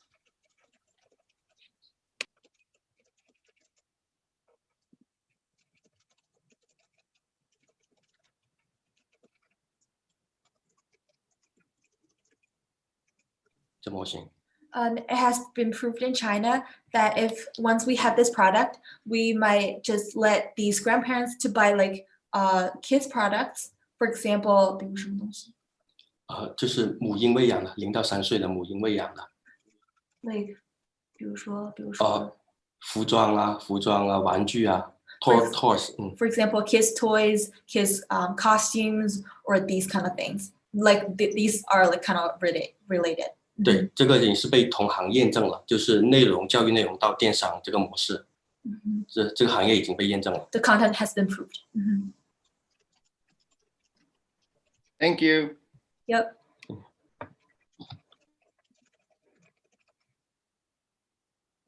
Charlotte.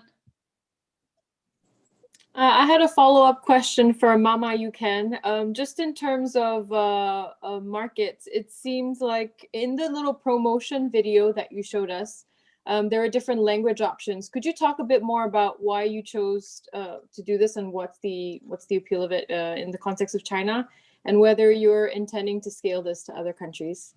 Thank you.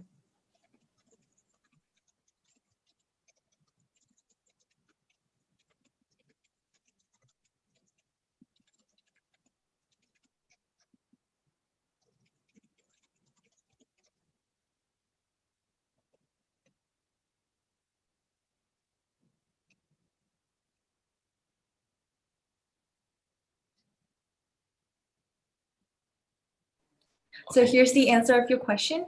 And to Charlotte, here is because we have a great population in China, and there are so many people who are using actually different languages, not just Mandarin. And mostly the grandparents right now, they're using dialects. So the Mandarin has not been popularized in most of the regions. And we think it's very important to do this because all of them can just learn to raise kids well. And also we are a kind of like rural based. We want them all to learn this well. So dialects is very important. And moreover, because this is related with like health or like kids, so this is very popularized around the globe and everyone needs this. So firstly, I think it's East or like Asia region. And if we just do some like Koreans, Japanese, and English, I think it's very useful. Great, thank you. I had a follow-up question that kind of applies then to all of our different teams here. Could you tell us about a challenge that you faced, especially in the current pandemic context, and how you've maybe pivoted your business model to deal with it? Shall we start from Yuha from Tella? Okay. So we did see, although a lot of people thought that the online education space will just blow up instantly, that actually wasn't the case for us or the similar companies because of the economic downturn, like the spending on education kind of was lower on priority for a lot of people. So despite that, though, we were on a growth path, but it kind of didn't go as we expected to starting mid-February. So that was one challenge. But despite that, I think because of this, the spending kind of decreasing, or the whole market pie decreasing in a way, people are now really seeking for services that actually they can get value of, rather than just a famous person, promoting their service or whatever that might be. So we can't just rely on marketing tactics. So that actually became a better. We're kind of using that as an opportunity. We're trying to communicate our service value that I just explained in the presentation more effectively through video ads, through online content, and actually we're seeing results based on that. And also a lot of our current users are kind of recommending to other people with confidence because they got the value out of it. So yeah, so that was the problem we faced, but we're kind of solving it at this point and leveraging it. And also we did see investment kind of shrink in this. Unfortunately, we started to raise investment right in January, February. So there was that barrier, but hopefully we'll get through soon. Thank you, Yuha. Bamig and Ali? Yeah,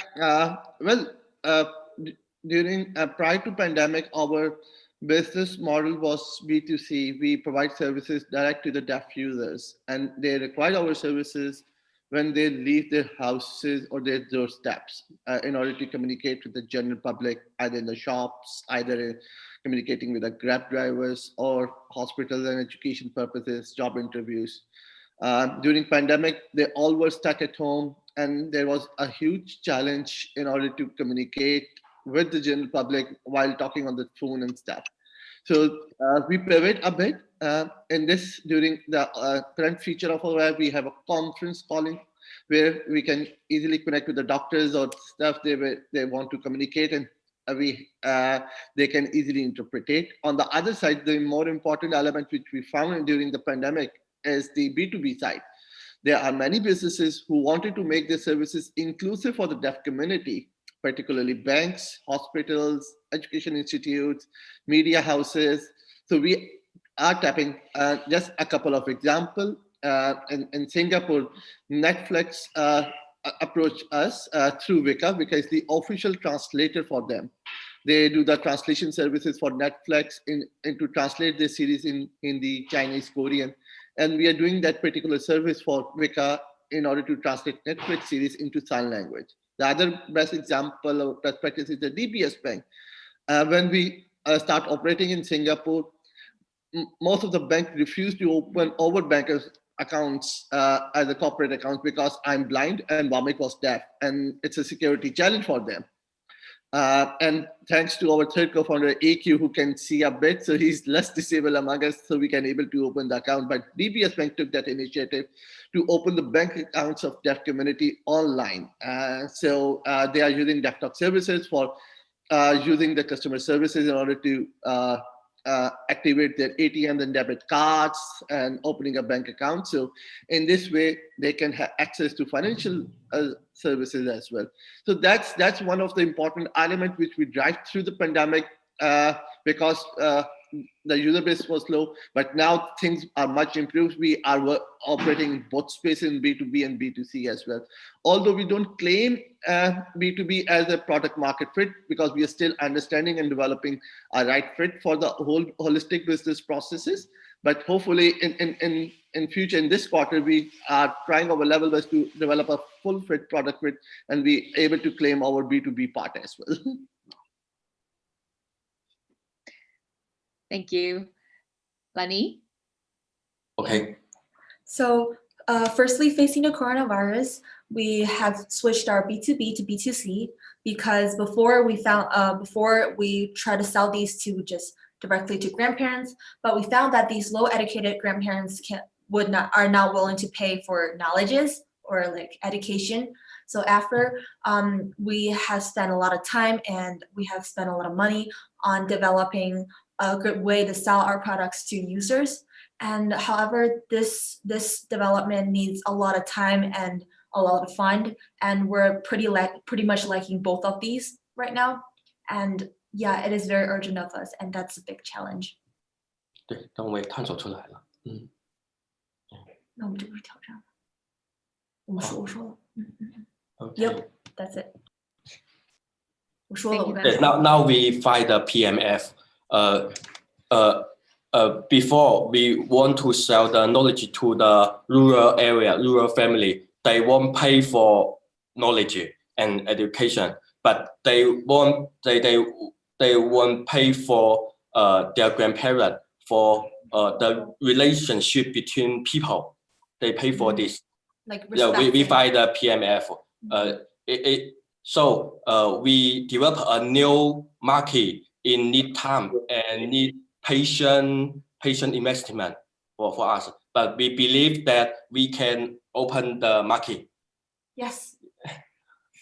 Thank you. Thank you so much. Any other question from the judge here?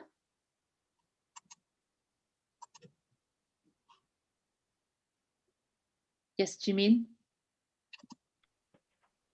So I actually wrote down the question so that Wamik could also see it from desktop. And so I had basically three. One, you said you are supporting 4 languages. Can you tell us what are they? Because I wasn't able to figure that out. Yeah, let's start there. Yeah.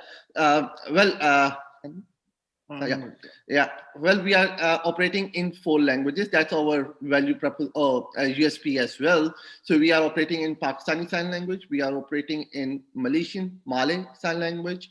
We are operating in Singlish Sign Language, which is for Singapore Sign Language, you can say. And we are operating in Tamil Sign Language as well. We do have a couple of interpreters for Chinese as well, but as the number is low, we are trying to improve the numbers in Chinese so that as SG Enable has committed us to provide 80 interpreters in this month, which is December. So then it will be add on 1 more language in Chinese Sign Language. All right. So it was Singlish, Pakistani, Malay, and what was the last one? It's English, ASL, yeah. Okay, English, right, okay. And so I saw that the growth was super healthy. It was 25% monthly. Do you know where your customers come from? How do they find out about DeafTwak? Well, actually, deaf community, we are blessed with that. The deaf community is very closely aligned with each other. They have their own closed groups. They have their own associations. So these are the one-tap channels which we are trying on digital marketing, because most of the deaf users are very active on digital space, particularly Facebook and Instagram. And so we have to just tap that groups and spaces where they are available and they're actively processing the information through there. So that's one go-to area for us. On the other side, we are partnering with Deaf Association. And each Deaf Association do have at least 10,000 members, and through that we develop that linkages with the deaf users. So these are the 2 key go-to strategies for B2C. And as I said, for B2B, it's pretty organic. We just tap them, they acquire or have a couple of conversations with B2B. And if initially we provide certain free minutes and free services, so they can test that, how the deaf users is approaching towards their businesses. And I said in last couple of great examples that DBS, in just 4 months of operation, 800 deaf users opened the account in DBS Bank Singapore. Or in just 3 months of operations in Netflix, 4,000 plus deaf people from Pakistan and Singapore registered with Netflix.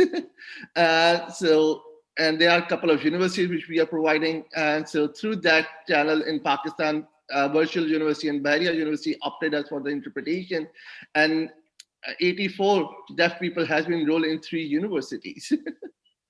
Yep, I saw all those very impact, supportive numbers. So really congratulations on that.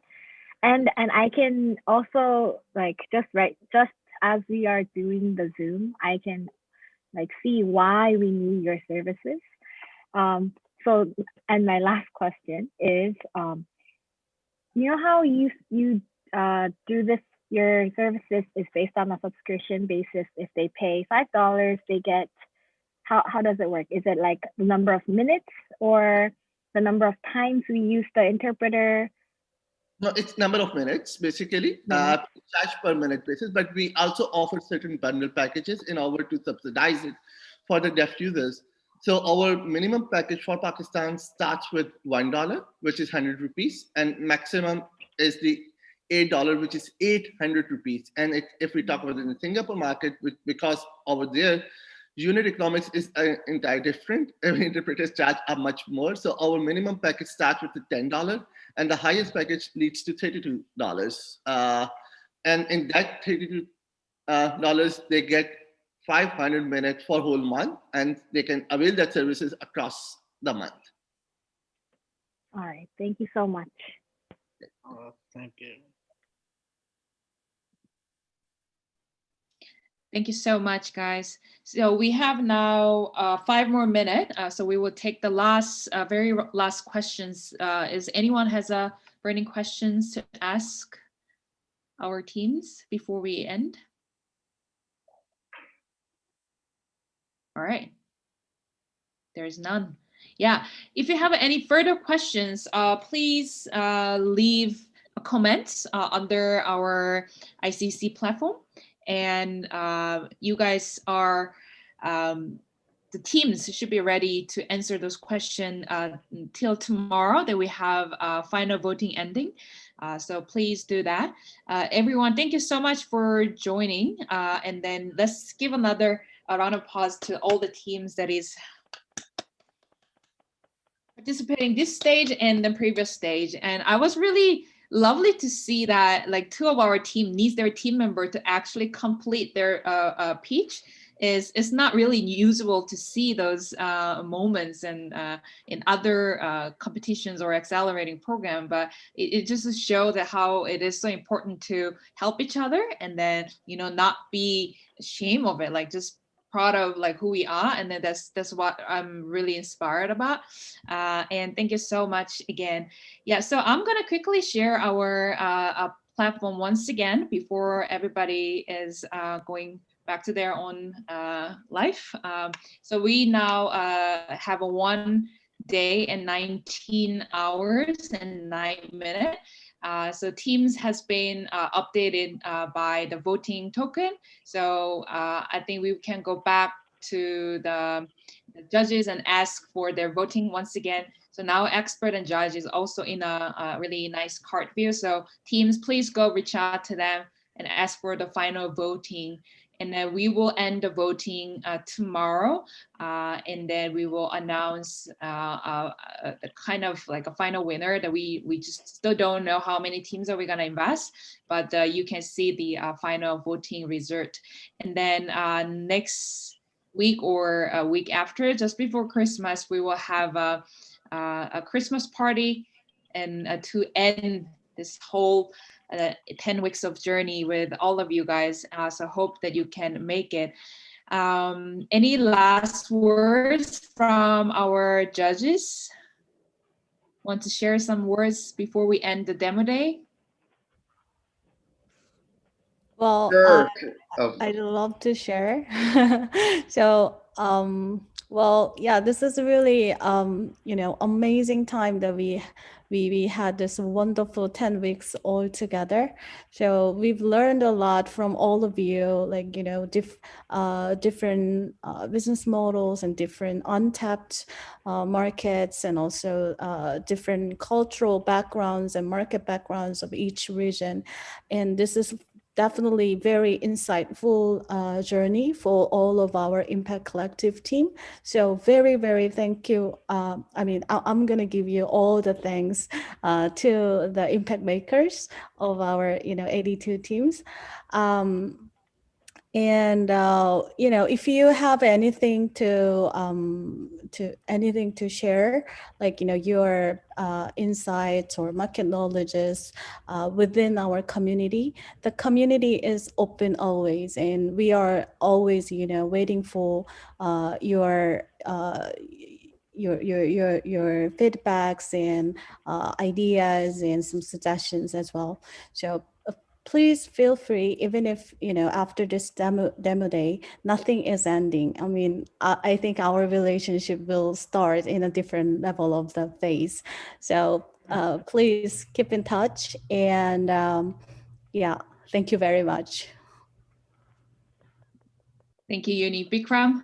Yeah, I just wanted to say thank you for involving me and also Draper Startup House in this process. Really nice to see some really awesome companies and passionate founders solving some really, big challenges.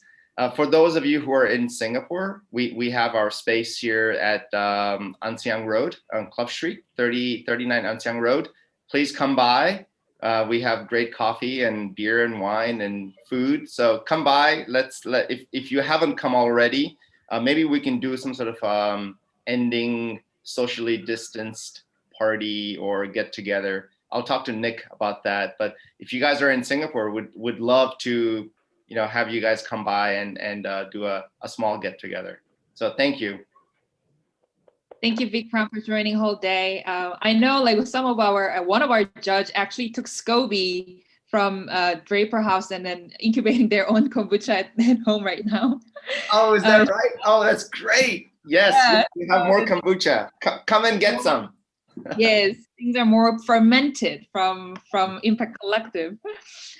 Charlotte? Yep, I'm just gonna wrap it up a bit from my end, from the partners. So Citypreneurs has been working very hard with all of the different people to bring Impact Collective to life. We've been blown away by all of our impact makers as they've showcased that it is possible to make profit while creating impact. Impact profit alignment is a thing, and it's just amazing to see the different industry changes that are happening. The fact that you're changing the standards of your industry that you're working in has just been a really great learning experience all in all. You know, on behalf of the World Federation of UN Associations and our different UN partners, we're very, very happy to be, you know, here for you. Feel free to reach out to us at any point. We're also looking forward to seeing, you know, the next stages of things. And I think it was mentioned yesterday, but we're still considering teams, all of our 80 plus impact makers for the Impact Prize.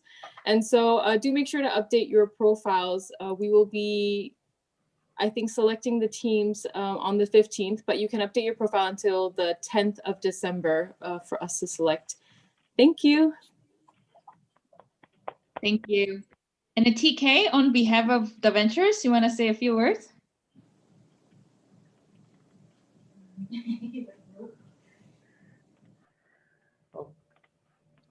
Okay. Thanks for giving me an opportunity to speak for me. The reason why I don't talk much is like I'm not sure about my English skill cannot deliver my mind, you know. So, but this time I would like to say that I really appreciate that all of the things, and especially very thanks to the Citypreneurs and also the Ventures team, especially Sony and Uni and Jimin. Without you guys, we cannot finish like this kind of challengeable things. I really want to say thank you and thank you to everyone. For me, it's very new experiences, you know, as myself, I'm a kind of businessman. So I always focus on the profit things, you know, financial things. But this time, the Impact Collective made me as a new guy, having eyes on the impact things. So thank you very much again. Yeah, thank you. Thank you so much, the Ventures team, for supporting all this process with a heart and an effort and the resources. And it's been really a true journey and honoring for me personally and our core team to really support you, impact makers. And thank you so much. And as of today, we finally reached 1,000 members and Impact Collective platform. So even if our journey ends here as a demo day, the communities keep growing. So super excited to see more things come alive out of our fermented relationship. And thank you so much. And all the contents we've collect from the beginning to the end today, it will be on live on the YouTube, and we will be creating a lot of story from our experience and what we learn and reports and things that keep coming up. So be ready for our contents that is serving our stories and journey. And thank you again, everybody, for joining who's beyond Impact Collective community. Please join us and reach out to us. We are planning to do even bigger missions next year. So reach out, collaborate with us, and we are really willing to broadening and widening our ecosystem and creating more impact. Thank you so much, guys.